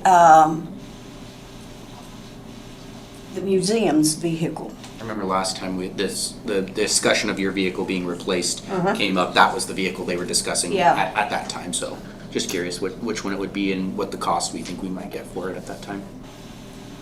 So, and when they go out to auction, you don't know how much you're gonna get for them. Madam Mayor? Yes. Thank you. Just a quick question. I know that we're also discussing the police vehicles and that they're ordering 3 vehicles with a total of $150 some odd.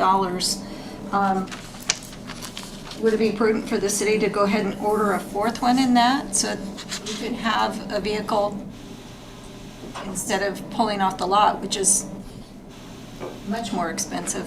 Would we get a better deal if we ordered 4 instead of 3? Ted?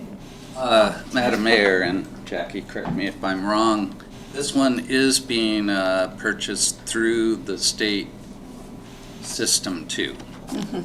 So this is through the same organization that we're utilizing for the police vehicles. It's just a different model than the 3 basic ones, because if you look at the bid, there's a destination charge for the vehicle coming from the mayor also. Thank you. And then, Madam Mayor, just to follow up on that, they talked about a discount when ordering this vehicle, so instead of it being $65,000, what would we consider, or $64,000, what kind of a discount would we be considering? Ted? Through the mayor to Councilman Sullivan Leonard, take my glasses off here, the list price would be $69,615, and if you looked at page 41, and Jackie was quick to point this out to me because I didn't see it, is the actual price will be $63,897. So the front page of that is what I would assume would be the difference between the discount and what they go through for what the list price would be from them. So it's about 10%, almost. Thank you. Okay, any further discussion? Hearing none, then we will vote on, any objection to the motion? Hearing none, the motion passes. Madam Clerk. Thank you. Next up is Resolution Serial Number 2338, establishing the City of Wasilla's legislative priorities for calendar year 2024. Is there a motion? Madam Mayor, I move resolution serial number 23-38. Is there a second? Madam Mayor, I second. It has been moved by Councilmember Graham, seconded by Councilmember Crafton on resolution serial number 23-38. Is there discussion? Madam Mayor. Thank you. I would like to discuss line 52 on page 47.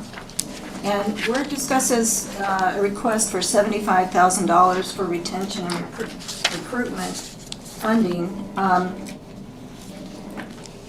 like to see those funds go towards maybe a smaller infrastructure piece, maybe Bumpus Fields or something, where I know in the past our legislators will look at different projects across the city. Many times we'll be looking for bigger projects, $5 million projects, $4 million projects, but sometimes if you can allow kind of a smaller piece in there, it's easier to pass in the legislature. I feel that the retention and recruitment program is operating request, and I think that's something that's better utilized within our city for funding, unless I'm missing something that is already in motion with the state, but I don't think it is. So anyway, my request is to have that removed.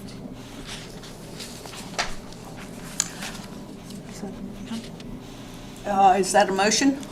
Yes, please. To strike it. Yes, please. Lines would that be 52 to 54 on the red? Yes, please.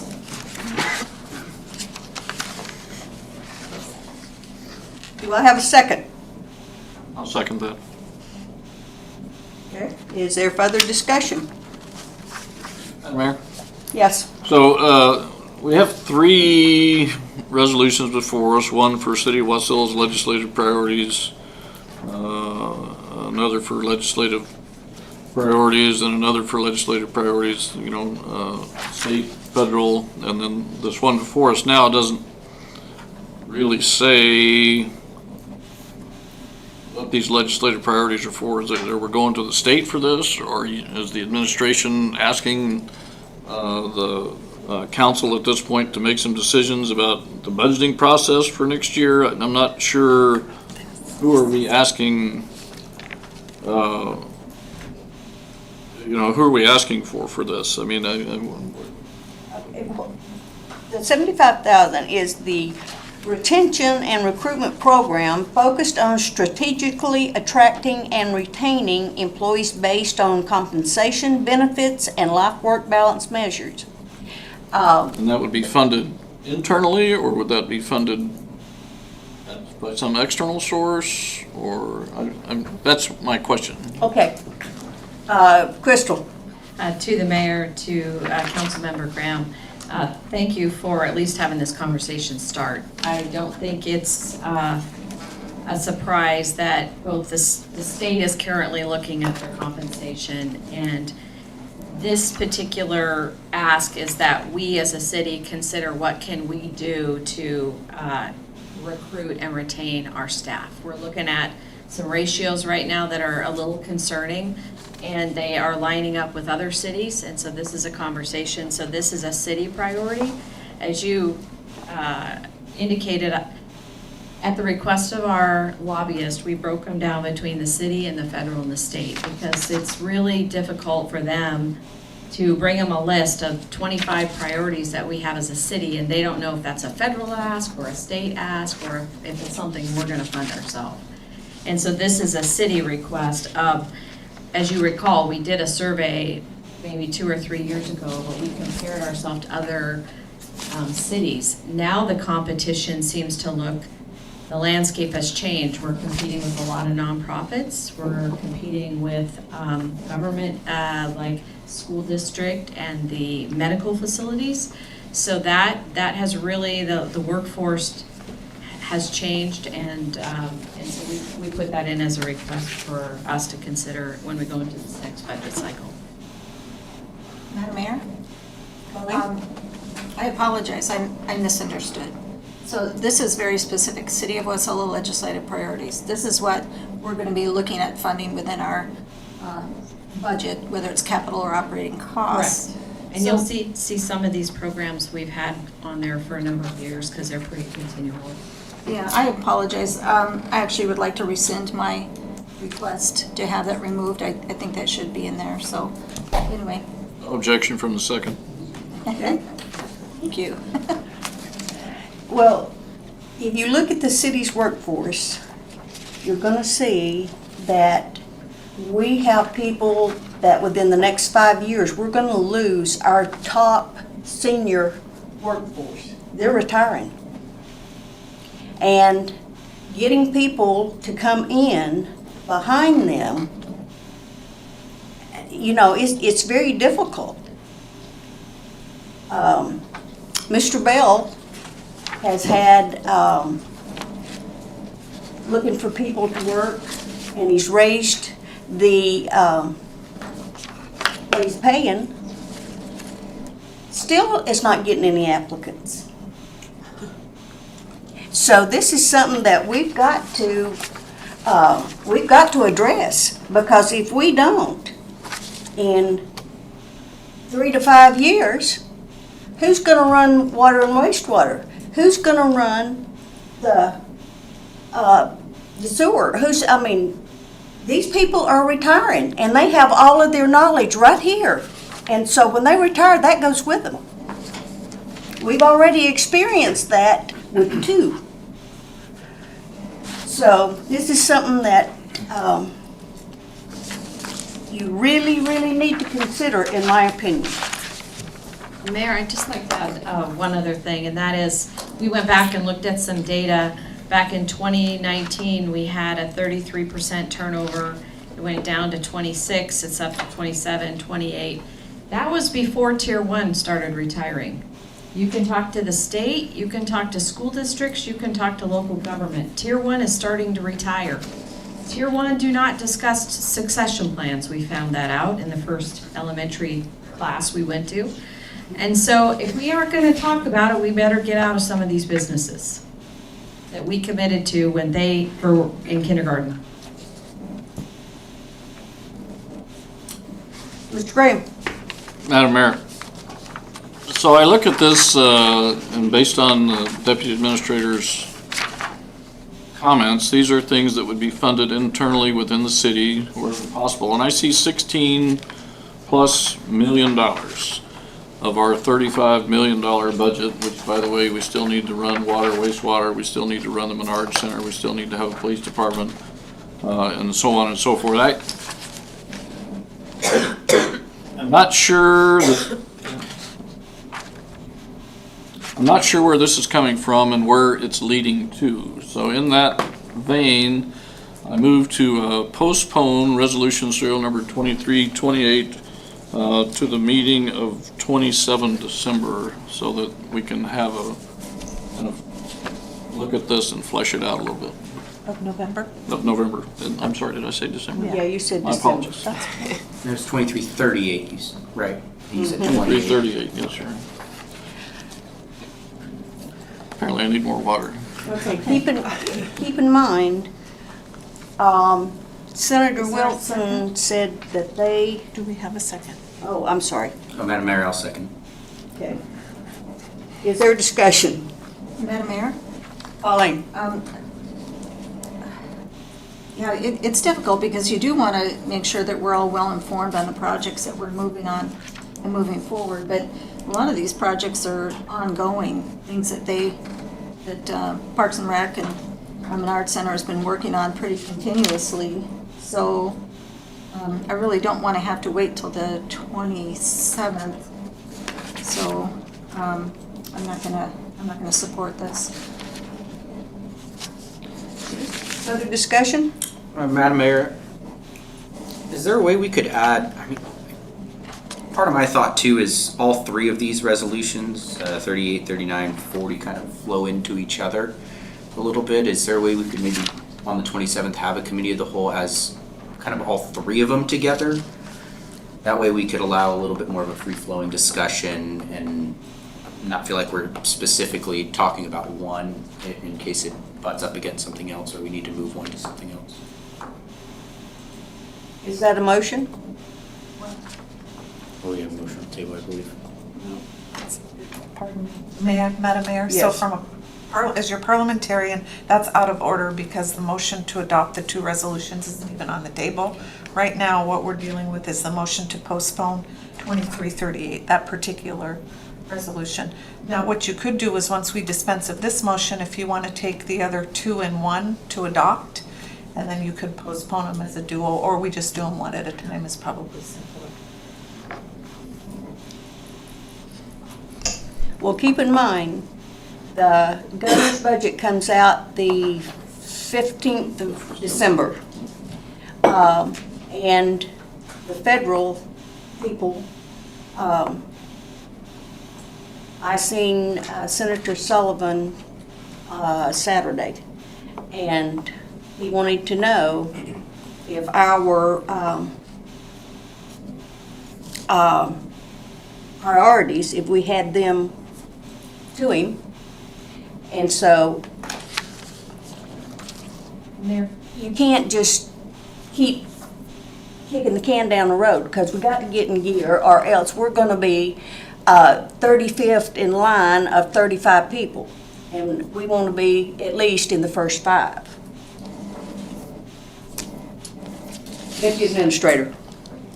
Mayor, I'd just like to point out, some of these projects that you will see in your packet have already been discussed. The $3 million for the interconnect water expansion, that is already money that has been appropriated by the borough. The $2 million for Lake Lucille tank replacement, that has already been discussed.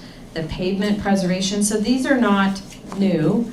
What these are projects that have been continued over and over again. And I would just reiterate that the delegation's getting ready to go into conversations in the next 2 weeks. And so it's really how serious we are is how we show up.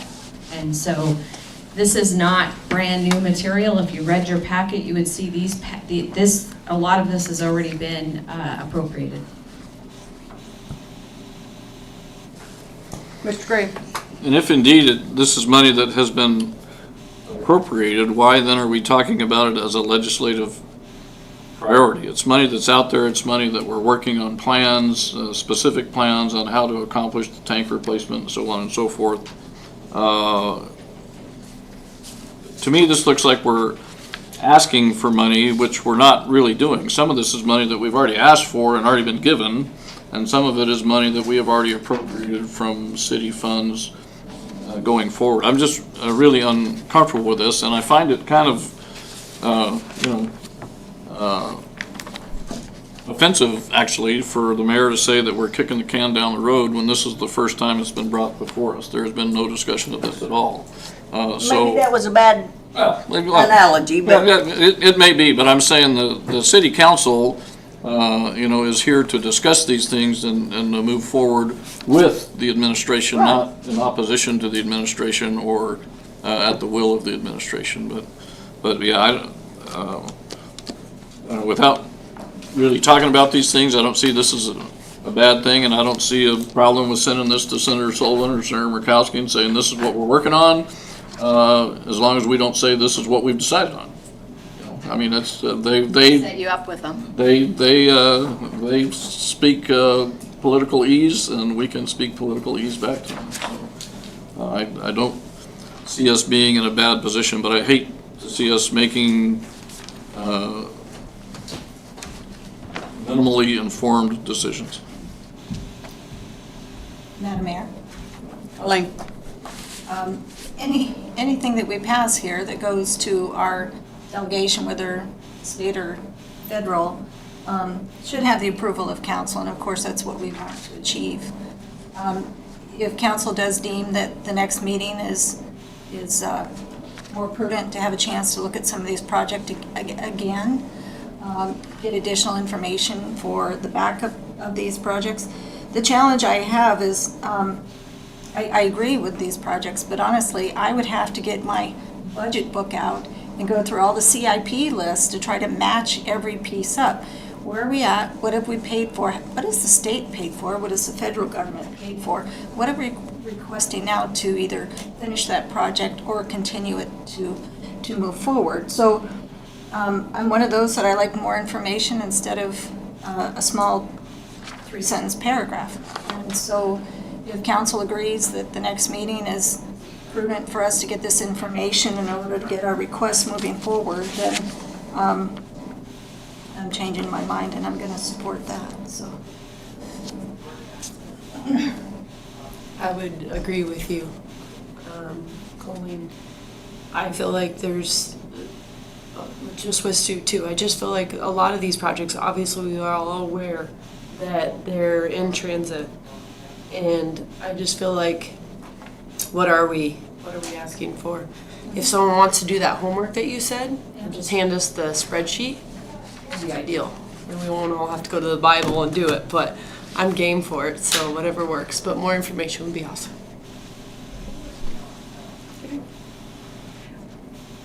Madam Clerk, please read the motion again. This is on resolution serial number 2338, motion to postpone the resolution to the next regular city council meeting, November 27th. Okay. You want to take a roll call vote? Is there any objection to the motion to postpone? No. Okay. Hearing none, council will take this back up on the 27th. Okay. Madam Mayor, can we add, it sounds like what we want is, we're spending $3 million, we've already spent $2 million of it. We get some clarification on just these items, so we kind of see where we're at. Like, hey, we haven't spent any money for this one, but it is a goal. I think that's what we all wanted to do, is that correct? Okay, are you talking about the city? Correct. Yeah, that's the one we're all on right now. Okay. Do it for all of them. Elena, you have nothing to do and you want to take this? No, that's why I said Have at somebody it. else. I could pay someone else to do it, but We have people that we pay. time is. Okay, we are on to the next one, Madam Clerk. Thank you. Resolution serial number 2339, establishing the City of Wasilla's federal legislative priorities for calendar year 2024. Is there a motion? Madam Mayor, Yes. actually would like to bundle 2339 and 2340. And in addition to what we had for our city listed priorities, I would like to take the state and federal and postpone to the next meeting so that we could get additional information, much like we're asking for the city request. Rubio seconds. Okay, the motion's been made by Councilmember Sullivan Leonard, seconded by Councilmember Rubio to bundle all of the legislative priorities, city, federal, and state, and to bring it back on November the 27th. Okay. Thank you, Madam Mayor. Is there discussion? Madam Mayor, again, so the directive is to provide council with background information on these particular projects so that we have a history of the project on where it started, where we're at in the process for this particular CIP, and then also what has the state paid, what has the federal paid, and then where are we at today with regard to this request. Does that make sense to council? Perfect. Okay. Okay. All of the, is there any objection? Is there any further discussion? Madam Mayor, if the council's okay with it, I would like to do committee of the whole as well for that, just like we did with the AML thing, and kind of go basically section by section with it. We can flesh out any ideas at that point.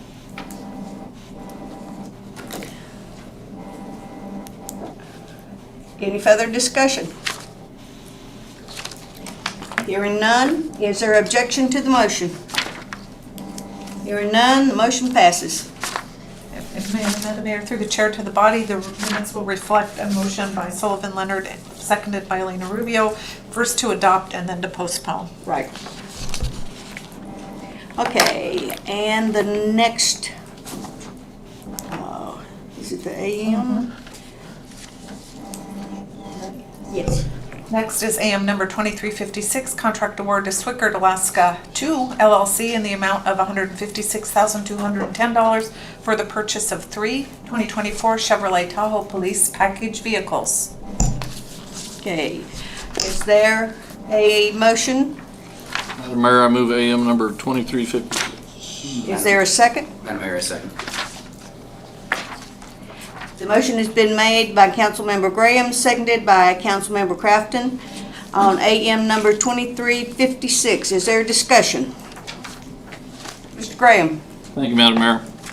So I think everybody on the council and probably you as well, Ian, have heard my opposition to us adopting such large vehicles for our police department. We've been operating out of Explorers for years. We've had a problem with one Explorer, which I don't know was ever resolved with the dealership, but that was several years ago. And now we find ourselves going to bigger and bigger vehicles. So if we look at, on my printed, it's page 78, this memo from Swickard Auto Group basically says the price of the vehicle, which lists at $56,400, is going to be $52,100. So we're buying these off of the state contract and looking at buying 3 of them, and then we'll outfit each of these 3 vehicles for about $30,000 a piece to turn them from commercial vehicles into police vehicles. So we're going to be into these about $80,000 a piece.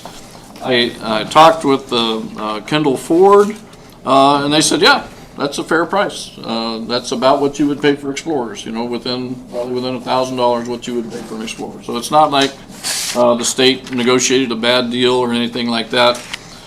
But operational costs for the Chevy Tahoe, just on fuel alone, is more than 40% higher for a Tahoe than it is for an Explorer. We live in a city that's 13 square miles. We have, 91% of our roads are paved. I don't think we need a Tahoe for everybody. You know, a year or two ago when we talked about this, they talked about, well, you know, when the CERT team responds, they've got a bunch of totes they throw in the back and they're hard to fit in an Explorer. And yet somehow we were able to do that. So I'm not opposed to us having some Tahoes in the fleet. I'm opposed to us having a fleet of Tahoes when we can operate just as efficiently and more cost effectively with a fleet of smaller SUVs. I think an Explorer would be like a mid-size SUV, I think, and a Tahoe would be a full-size SUV. The difference in operational costs, I just don't think justifies us going out and buying these vehicles. Yeah, our police look great in them. You know, they're nice, big, imposing vehicles, and they look great. But you know, you guys are paying for that every time you throw a penny in the sales tax jar. I mean, that's paying for that extra 40% less fuel efficiency. And God only knows what the price of fuel is going to be, and it really doesn't matter whether the fuel's $1 a gallon or whether it's $5 a gallon. 40% is significant, and I cannot vote for this. I would like to see the police department come up with a fleet plan that says, well, you know, our patrol sergeants need these larger vehicles. Because when they respond, you know, they have more equipment with them. If we have CERT team members that are going to respond independently of patrol sergeants and others that need these bigger vehicles, that's fine. But, you know, ever since the last couple of years, every time I see a police vehicle, whether it's at Cars or Walmart or driving down the street, I always look in the back, you know, and I see what's in there, because that's what I was told a couple of years ago. We need the additional space, and most of them are empty. You know, so it's not like we're carrying all this stuff around with us all the time, and we need all that space all the time. And not every officer is CERT qualified, or not every officer needs that additional space back there. I can't vote for this, without seeing some sort of fleet plan that says these are the types of vehicles that we need, and this is why we need them. Just because they look cool. And there's more room for the officers inside. I don't think that has a lot to do with it. You know, police officers take their job and they know what they're going to be in. I mean, Anchorage still drives Chevy Impalas, buys them new. You know, as a matter of fact, I think they're Malibus now or something. But you know, and they do fine. You know, Anchorage also has some Explorers. Anchorage also has some Tahoes. State troopers have Explorers. State troopers have Tahoes. State troopers have sedans. I don't think we need a fleet of gas-guzzling vehicles to patrol our city effectively. And since this is a long-term operational sort of decision that I'm making, I can't vote for this. Thank you. Is there further discussion? Madam Mayor, and Stu and I go at this every time it's brought up, but I believe the chief knows his needs more than, I'm not an expert. I don't know what the police do all day. Last year, or budget time, we asked him to show us all this stuff, and he did. In fact, we even went and saw it out in the parking lot. We asked him to come back with all this information to make it so we know all about it. But, and as a council, we are to approve the purchase. We're not to tell the chief what his police officers need. We don't know, we're not the experts, so I will be voting for this. Is there further discussion? On that note, I believe there was a big difference of safety too, from one of those vehicles to the next. But yeah, I think there's a bigger picture of it. Obviously, I don't think that we're looking to have a fleet of Tahoes being the showcase of our city place. There must be reasons behind it. And I think we did go through all that budget. Chief, would you like to weigh in?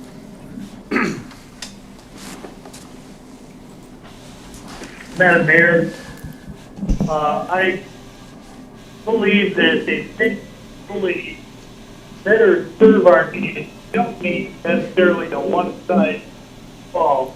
In my observation of space, when I see more than one, or at an event, I oftentimes see more than one vehicle. So why do we need one size fits all?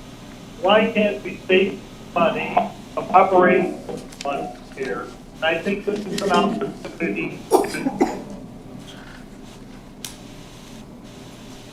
Okay, Chief. So maybe I can, through the mayor, through the council members, maybe I can provide a little bit of clarification. Yes, back in April when we were buying the Tahoe off the lot, I provided a memo at that time indicating 5 random Tahoes and 5 random Ford Explorers. They ranged anywhere between 8 miles a gallon between Tahoes and Explorers all the way up to, I believe it was 14, 15 without looking at my memo. To see the big gas guzzling, right now I don't see the difference in that. And in addition is that, yes, even if there was more fuel cost, by going with a fleet of Tahoes, it's the safety in there. We had an officer that was involved in a collision at the intersection. He was in a Tahoe, it totaled out our Tahoe, and he was able to go home at the end of the night. I really believe that if he was in an Explorer, that probably would have been a little bit of a different outcome. In the response of, I don't have a lot of choices to pick between vehicles. You know, this police package is really, it's between a Ford Explorer and the Chevy Tahoes. DPS is sticking on with the Chevy Tahoes, that's the state's contract. But one of the things that I had to keep in mind too is that we do get wind here. And last winter we had roads that were shut down. I actually was out in my vehicle, shut down the Parks Highway. And it would be great to have a fleet of Explorers, but clearance is an issue. Every single Explorer that I had on the road that night, I had to have them park at the PD, and they were actually driven home by individuals with Tahoes. We just got 8 inches of snow tonight. Most of the people that were working today were in Tahoes, didn't have any issues getting around. I have to plan for the unexpected, and you know what, when we respond is that I need to make sure that officers can get there, if the vehicles can get there. In addition, that you may not have seen any kind of stuff in the back, but on average we're carrying an extra 500 to 700 pounds of gear, and we got to have room for the driver and the equipment. They don't make the back seats and those things very big to begin with.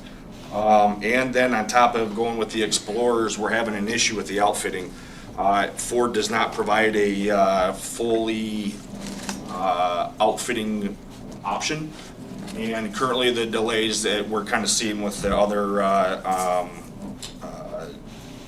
resolution, or excuse me, the Kerr Industry one that was on the council tonight, that I have, out of the 7 Tahoes that I have, 4 of those Tahoes, or excuse me, 3 out of the 7 have been sitting in our parking lot for the last 11 months. They haven't been able to get outfitted because we haven't been able to get them in there to get that done.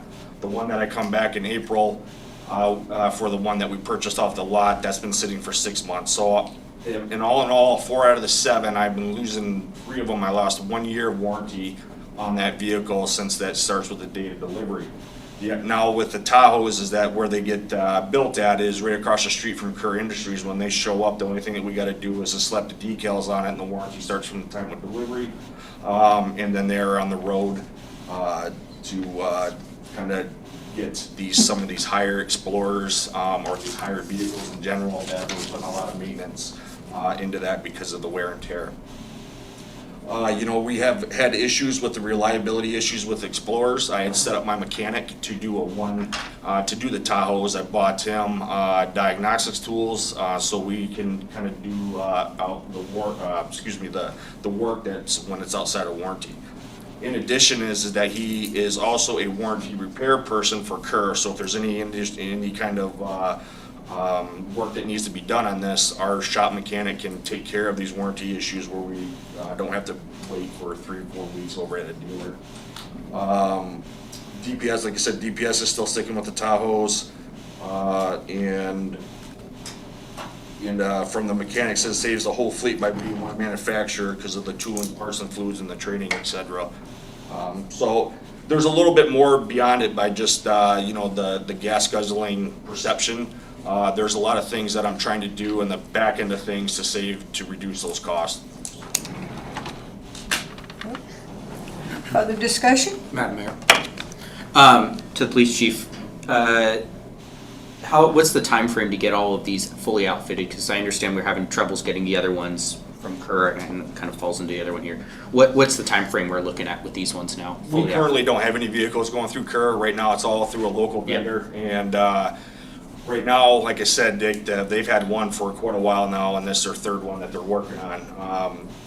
Typically, with the allocations, and that's another issue that GM has, is that they have a certain amount of allocations that we get in line with that. Because just because we have the three orders doesn't necessarily mean that we're going to get them, but it does look good. When the vehicle's done, in the process of getting it built, they actually midway through they send it across the street over to Kerr Industries. They do all the wiring, they do all that stuff, and then they'll kick it back, and it adds about another 3 months on top of that. So we're probably looking about 6 months total. With all three would show up, and the only thing I'd have to do is do decals. Okay. And then one other question to that: are these replacing some of the Explorers that we have?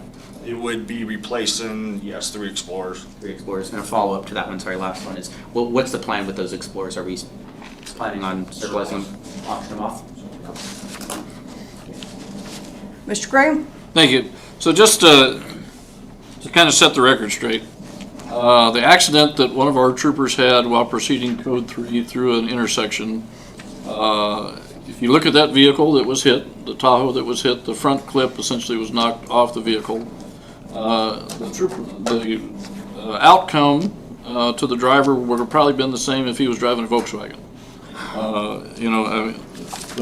Yes, that particular officer was able to go back to work that evening after being medically cleared. But bumps and bruises would have been what would have happened if I had gotten hit in my Buick Encore, which is a little tiny car.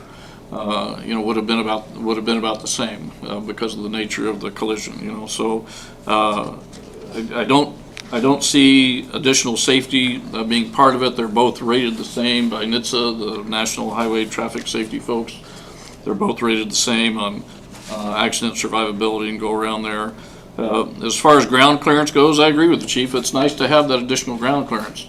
But I've got a Buick Encore. I don't know what ground clearance on that thing is, next to nothing, but I got around fine Saturday in the snow. I got around fine in the snow today. Good thing, because my road didn't get plowed.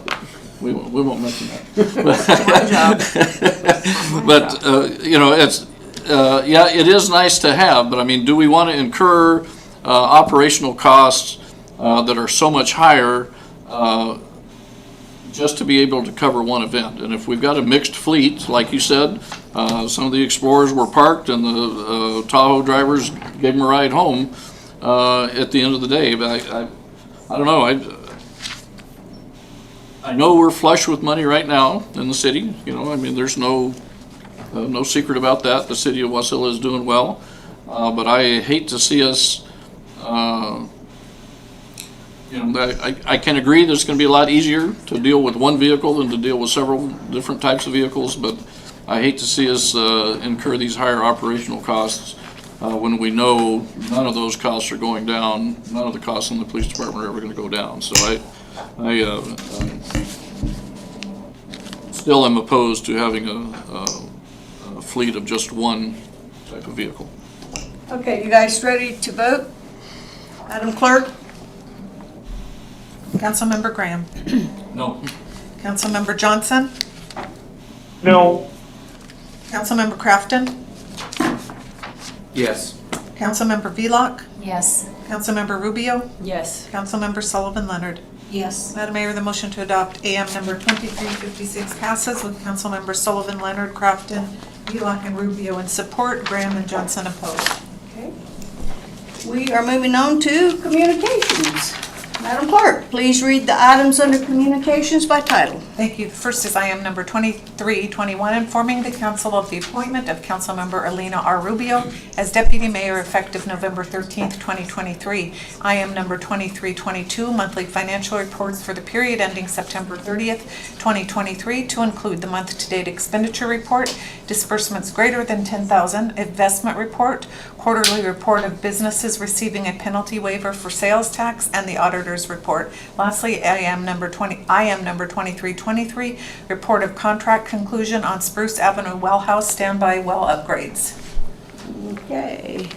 Oh, lastly. One more. Forgot one more, sorry. Airport Advisory Commission meeting minutes, October 19, 2023. Okay. We are now at audience comments. It's a time for members of the public to share their views with the council. This is not a question and answer period or a time for dialogue. Speakers may be referred to administration, or issues raised may be taken under advisement by the council or administration. Is there anyone present who would like to address the city council? Come forward and begin by stating your first and last name, and you are limited to 3 minutes. My name is Kathy Martin Albright. Some of you may remember me as KJ. I just wanted to say that I believe in intellectual freedom and the freedom to read. And with respect to the use of library materials by children, the decision as to what a minor may read is the responsibility of his or her parent or guardian. I believe that it's my right and my responsibility as a parent to parent my child and not the government's. And while I still have time left, I just wanted to take a minute to publicly thank Jeannie Trzynski for her support of the Wasilla Public Library. Over the last 20 years, I cannot think of anyone who has provided more support or more advocacy for building community with our public library here in Wasilla. Jeannie, thank you, and the world would be a better place if there were more people like you in it. Thank you. Thank you. Is there anyone else that would like to speak to the council at this time? Please begin by stating your first and last name, and you got 3 minutes. Jeannie Trzynski, President Wasilla Library. Friends of Wasilla Library. Whew, long name. Thank you, KJ. Got me flustered there. That was very sweet. So I wanted to talk about one of the projects that we've partnered with 5 other organizations to present. We started last month with our first adult story time. And I don't think I talked to you guys about this, but I don't have it on my list. Adult story time means that we have adult beverages while we hear stories. It was absolutely so positive and so much fun. We met at the Bleeding Heart Brewery. For our first one, we read from banned books. We read from such stunning banned books as Huck Finn, Where the Sidewalk Ends, The Light in the Attic by Shel Silverstein, a really painful but powerful book called The Things They Carried, which is about the Vietnam War, and of course Fahrenheit 451, because you can't really talk about banned books without reading, and I encourage you to read the first page and a half of Fahrenheit 451.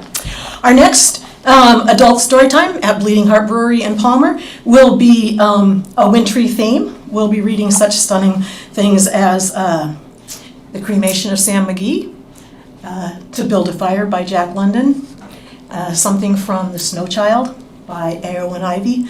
So it's really fun.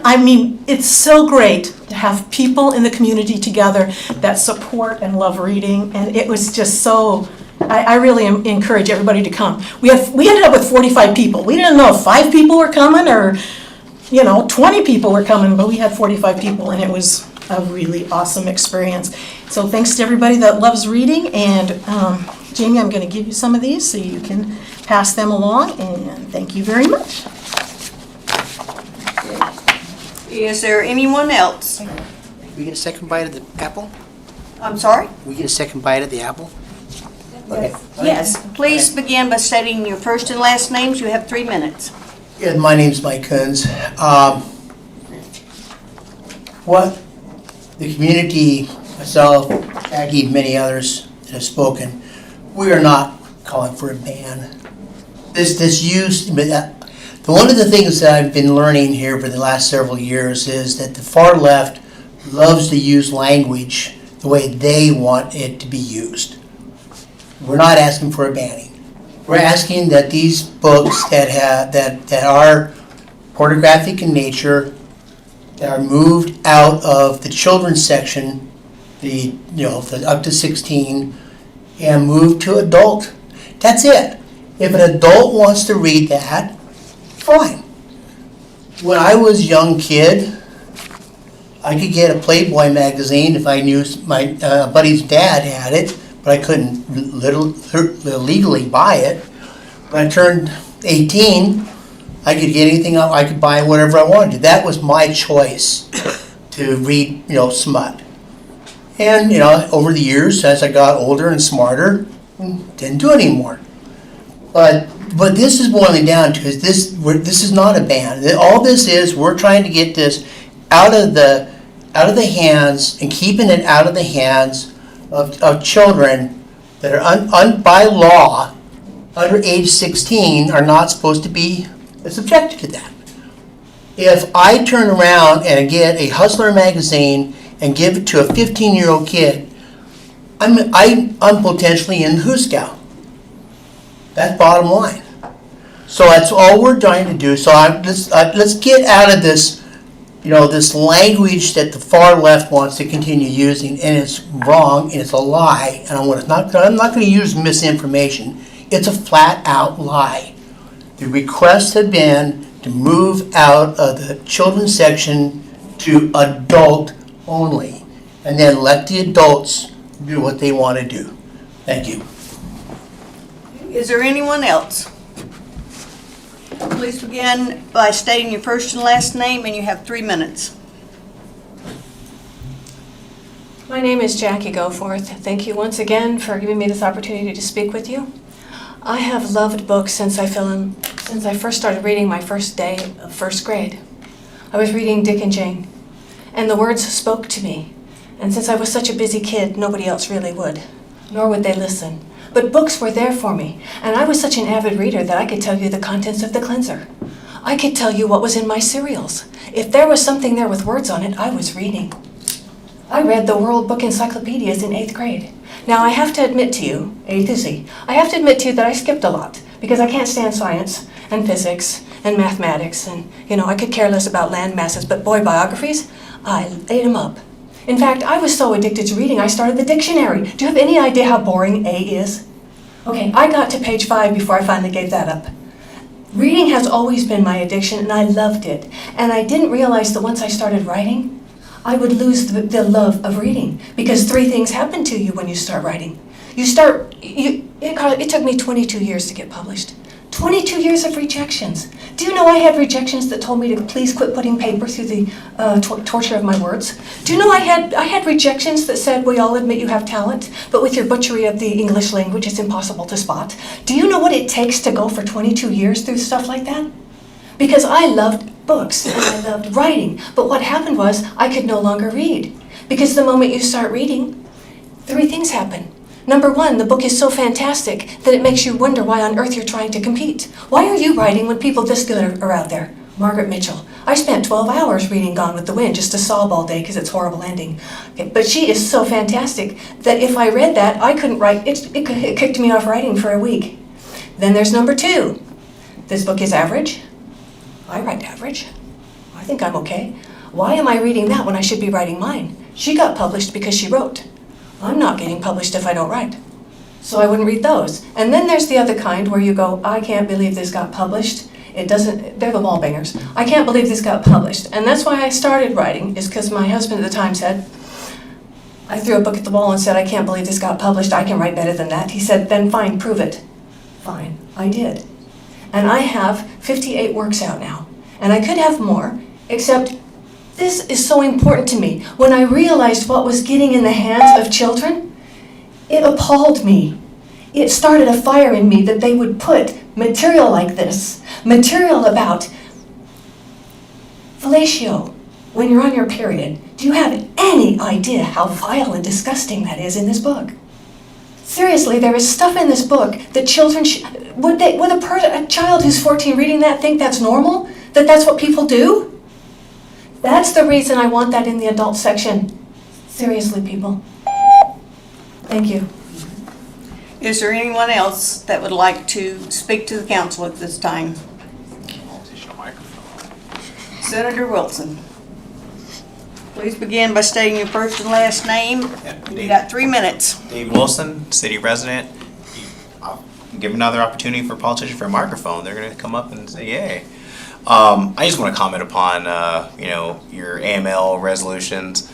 I mean, they're good and dandy and all, but all politics are local, and I really care about your resolutions a little bit more than AML's resolution, because they came to Senate Finance asking, I think, for like $11 billion that the legislature owes them, and we just all laughed at them.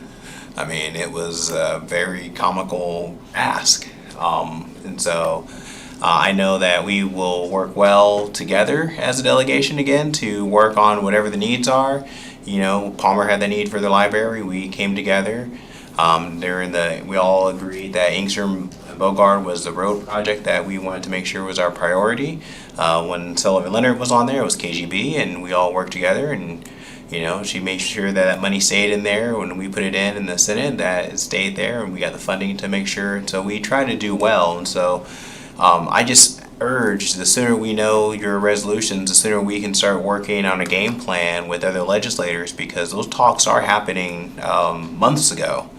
And so, this having just the resolutions now, I can sort of pre-game and sort of work with my other colleagues on finance. It is this year is a capital project year that we're going to look a little bit more on doing capital projects, because next year is also an election year, and so people want to bring home bacon for their districts during that time period. We also are going to have a projected extra $1 billion for funds this year because of world affairs and the way our revenue is for oil. So we want to make sure that we start making a plan. We're already talking about, the House already had their retreat, and the Senate retreats in early January. And so knowing these now is crucial for that time period, because when we get to the holidays, time trying to get things done is a little less, it's just harder. And so the sooner the better. So hopefully next year we'll have a plan going forth. But I appreciate you guys, and I do miss sitting on the dais with you guys, and I do apologize for my absenteeism for the interim during this time period, and hopefully we will find folks to come. And we understand workforce development is a very hard thing to find, and my tier 1 employee just retired on me now. So if you have anyone looking for a job wants to come to Juneau, part-time, full-time, I have a job opening. Maybe for a session or not. I won't have Miss Rotako because she's gonna be a new mom, and so she will be taking care of that duty for that time period for the first session. So we'll see what happens. And thank you again for this opportunity. Don't forget, Wasilla has an airport. Yes. Just so you know. Okay, is there anyone else? Seeing no one, we will close audience comments and bring it back to the dais. Madam Clerk. Thank you, Madam Mayor. Just want to remind the council, mark your calendars, goals and initiatives, December 13, 14, and 18. That's for the FY 25-26 budget. AML Local Government Conference in December. Council members Crafton, Graham, and Johnson are confirmed to attend, and then we'll see you all here next regular meeting, November 27th. Madam Attorney. Madam Mayor, I have no comment but a brief update. I just wanted to Holly, you're fading in and out. Oh, is that any better? A little bit. Talk way loud. Okay, so I just wanted to let you know that the permits that we've been looking at have required additional revisions to Title 16. So I am, this week, I will have that incorporated, and I will work with the clerk to make sure we're getting that. Okay, thank you. Thank you. Councilmember Johnson. Nothing, Your Mayor. Okay. Councilmember Graham. Thank you, Madam Mayor, and thanks to everybody that's here and was here earlier. It's great to see you, Senator, take time to come by and rub knuckles with us, so to speak. It's always great to hear what you have to say and input so that we can be more productive when we're talking to you and your colleagues there. And of course, everybody else, I mean, it's City Council. I know I hear from people almost every week that watch this, but it's not quite the same as being here, but having the ability to see this now, I think makes a big difference to some people as well. So when it comes to the legislative priorities and things, next meeting when we come forward, it'd be nice to know, like Colleen Sullivan Leonard was talking about, I mean, is this part of a 5-year plan? Is this a 2-year plan? I mean, if we're asking for $5 million, are we going to spend that this year, or are we going to spend that over the next 5 years? It's like the paving plan, I mean, there's $2 million in there, and we spend $1 million a year. I mean, that's what we do, and that's what we've always done. So are we looking at doing something different when it comes to infrastructure improvements for sewer and water? Are we replacing all 25 of those septic tanks in 1 year? Are we doing that in 3 years? If we kind of had an idea what was going on, I think it makes it easier for us to say, yeah, that makes perfect sense. So it kind of goes from there. So having good information available for the council is always a good thing. And as far as the books go, Jeannie, I love you to death. You do tremendous work for this city, but you were talking about banned books. Those books were banned in the 40s and 50s. I'm not aware of any books in the United States today that are banned. So Mike Coons was right. We got to use the appropriate thing. No, we don't want banned books. I don't think anybody has asked for any of these books to be banned. They're just asking for them to be in the appropriate section so that you can exercise your parental authority. If your 12-year-old wants to go read, what was it, Red Hood, Robin Hood, whatever it was, wants to go read that book and ask you to get out of the adult section, then great, and you decide to give it to them, great. That's your parental discretion to do that. But as a city, we probably do have some responsibility to follow the law, and so we need to figure that out. And both sides need to be part of that discussion. It can't be just one or the other, and it needs to be a discussion, not an accusation, not a spitwad throwing contest. So it'll be interesting to see how that fleshes out, and hopefully, by the middle of the year, so we'll have something that we can move forward with. But it won't move forward if you quit coming to council, because people think nobody's interested anymore. So keep showing up, whichever side you're on there. So, and as far as AML goes, Alaska Municipal League goes, like I said, AML deals with statewide issues.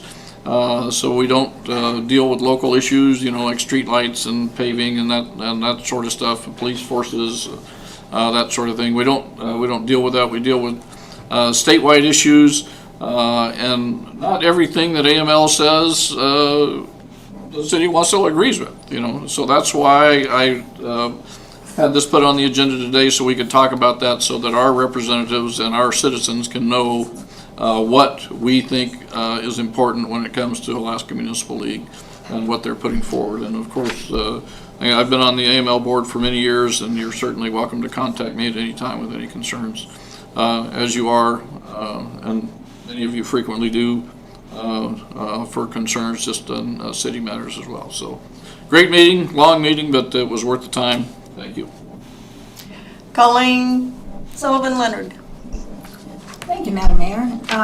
Thank you, Council, for a good meeting this evening. And Alina Rubio, congratulations, Deputy Mayor.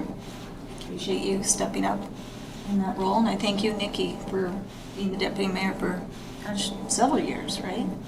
Good job. Anyway, thank you, administration, for all your hard work, and I look forward to the next meeting with a little more information so we can discuss further on our capital improvement lists and make sure it gets to our senators and representatives timely. And so I look forward to that discussion as well. I do appreciate people coming here this evening, especially with the fact that the roads are so horrible, and having to travel who knows, if it's 5 miles, 20 miles, 30 miles to get here tonight. I thank you for coming. I really do. I do have questions with regard to the library in the sense of how books are chosen, what section of the library they're placed, and kind of who has that oversight. I mean, we know that the director certainly has that, but I think there's moments when we have the right to question what is in the library, what is before our children for what they're reading, and I think it's good that we do question that. Quite frankly, I did read part of the Red Hood, and it was pretty darn disturbing. And when I read on some of the reviews online, there were parents there that had checked out the book because it was recommended to actually have their teenager read it. And as the teen girl was reading, the first 8-9 pages, she said, "Mom, this book is not for my age group. It's for somebody 18 or older. This is not for me." And so I think we need to be really clear on how things are placed in the library. And again, take a look and see, how are we ordering these books? Are they coming in bundle and things are just kind of placed in between a bundle and that's what they look at? So, Madam Mayor, if you would agree and if council would agree, could we have the library director at the next meeting? And maybe we could learn a little more on how the whole process works, to include, when somebody does disagree with a particular book and then disagrees with the library director, and it does go to a committee for review and consideration, can he also go over that? Because it sounds to me like there are questions on both sides. I'm not sure that it was being facilitated maybe the way that we thought it was going to go. And then on the other side, I think the audience had questions on how it was to be facilitated. And with that confusion, I think it caused an emotional upheaval, which we really don't want. And anyway, so that's my request, Madam Mayor. And that's it for tonight. Thank you. Councilmember Rubio. I agree with everybody so far that it was a great night. I love the turnout. Just a couple weeks ago I said more. We need more. We meet every 2 weeks. Just keep coming. Tell your friends. I like the idea of having Dane, the director, at our next meeting. I think that's great. Or Zane, sorry, I did say Dane. Zane. At the next meeting, because I feel like there's a few questions I would like to ask, because I thought some of that was being taken care of. So I'm not quite sure. And then on a side note, December 11th meeting, I will not be here. That's my Edge Preschool Christmas performance in the evening. So I don't dress up as Santa Claus. I have someone else do that. There's Ted over there. Right? Hey, now we're talking. Councilmember Vela. Thank you, Madam Mayor. I too want to thank everyone for coming, and I do appreciate Sullivan Leonard's comments with the library, and I think we just need more information and this new process on and coming to question these books and such, and yeah, I'm really looking forward to that, and maybe coming to some conclusion, and maybe this will be a non-issue going forward because we're all on the same page. So, thanks. Councilmember Crafton. Thank you, Madam Mayor. Again, I love the turnout. Too many times before I sat on this council, I was the only member sitting out there by myself and watching these meetings happen. So it's good to hear what the public has to say about it. The priorities that we have, I appreciate us giving a little bit more time to discuss that. I think it also gives the opportunity for the public to take another look at it and say, hey, maybe I care about this as well and I want to come down and say something. Maybe just a thought going forward is we work on trying to move up our timeline of when we start this discussion. I know last year, whenever this came forward to the council, I believe, Colleen, you were the one that felt like it was a little rushed, and there, you were given a piece of paper, hey, this is what we're doing, and you kind of had to decide right then and there. There really wasn't that opportunity or grace of time that we had like we have right now. But again, we're still looking at a very short timeline. So just something we can start thinking about when next year comes. I know that's part of how this all works is when things need to be done, they need to be done now a lot of times. When it comes to the library books, I really appreciate, I would love to see Zane here as well. I think it sounds like we all have questions for him. I've also was able to get a copy of kind of the process for these reconsideration of materials and just looking over it. I feel like I could see where there was some frustration when it comes to this reconsideration, and nobody ever is asking to ban anything. It's all coming down to, again, I get parents are supposed to look at what their children see, but parents don't always know everything. Actually, I just remember now when I was a teenager and the first time I wanted to get something that some people might consider explicit was, if you know who Green Day is, Green Day came out with a CD and it had the explicit tag on the front of the CD. And I wanted to buy it. My mom said no. But she only knew because there was something that clearly identified that might not be something a teenager should be allowed to have. And a lot of these books don't have that warning, especially when they're sitting in a children's section or young adult section of it. They feel that is their approval. It's, oh, this has already gone through the process. This was put here because it's appropriate for this age group. And again, I would think that the process is pretty black and white. If it checks these boxes, it shouldn't be here or it should be here, though apparently it's not. So I'll have quite a few questions for our director when he gets here, and I'm looking forward to seeing what we can figure out. Obviously, this book situation is something that has been going on for a long time, I understand, and is now becoming a little bit more of a concern for our public. And unfortunately, sometimes we don't care until there's something that causes us to care. And that's just where we're at now. Thank you, Mayor. Thank you, Council. It's a good meeting. Thank you all for coming. It's been an interesting evening, to say the least. Mr. Fleckenstein, please get with Eric, our Public Works Director, because we do support our community. As far as the process for the reconsideration, that process has been in place a very long time. I don't know who put it in place or whatever, but it was there when I came. In fact, I didn't even know it was there until all this started. So, if I was a parent of a child, I wouldn't want them to read that book. But if I wanted my child to read that book, I should have that opportunity. And if you go to the library, you will see a 11 by 18 sign that says that an unaccompanied minor cannot come to the library unless the parents have signed a permission slip for them to be there by themselves. So, as mayor, that says to me that the parent says, I trust this child to do what's right.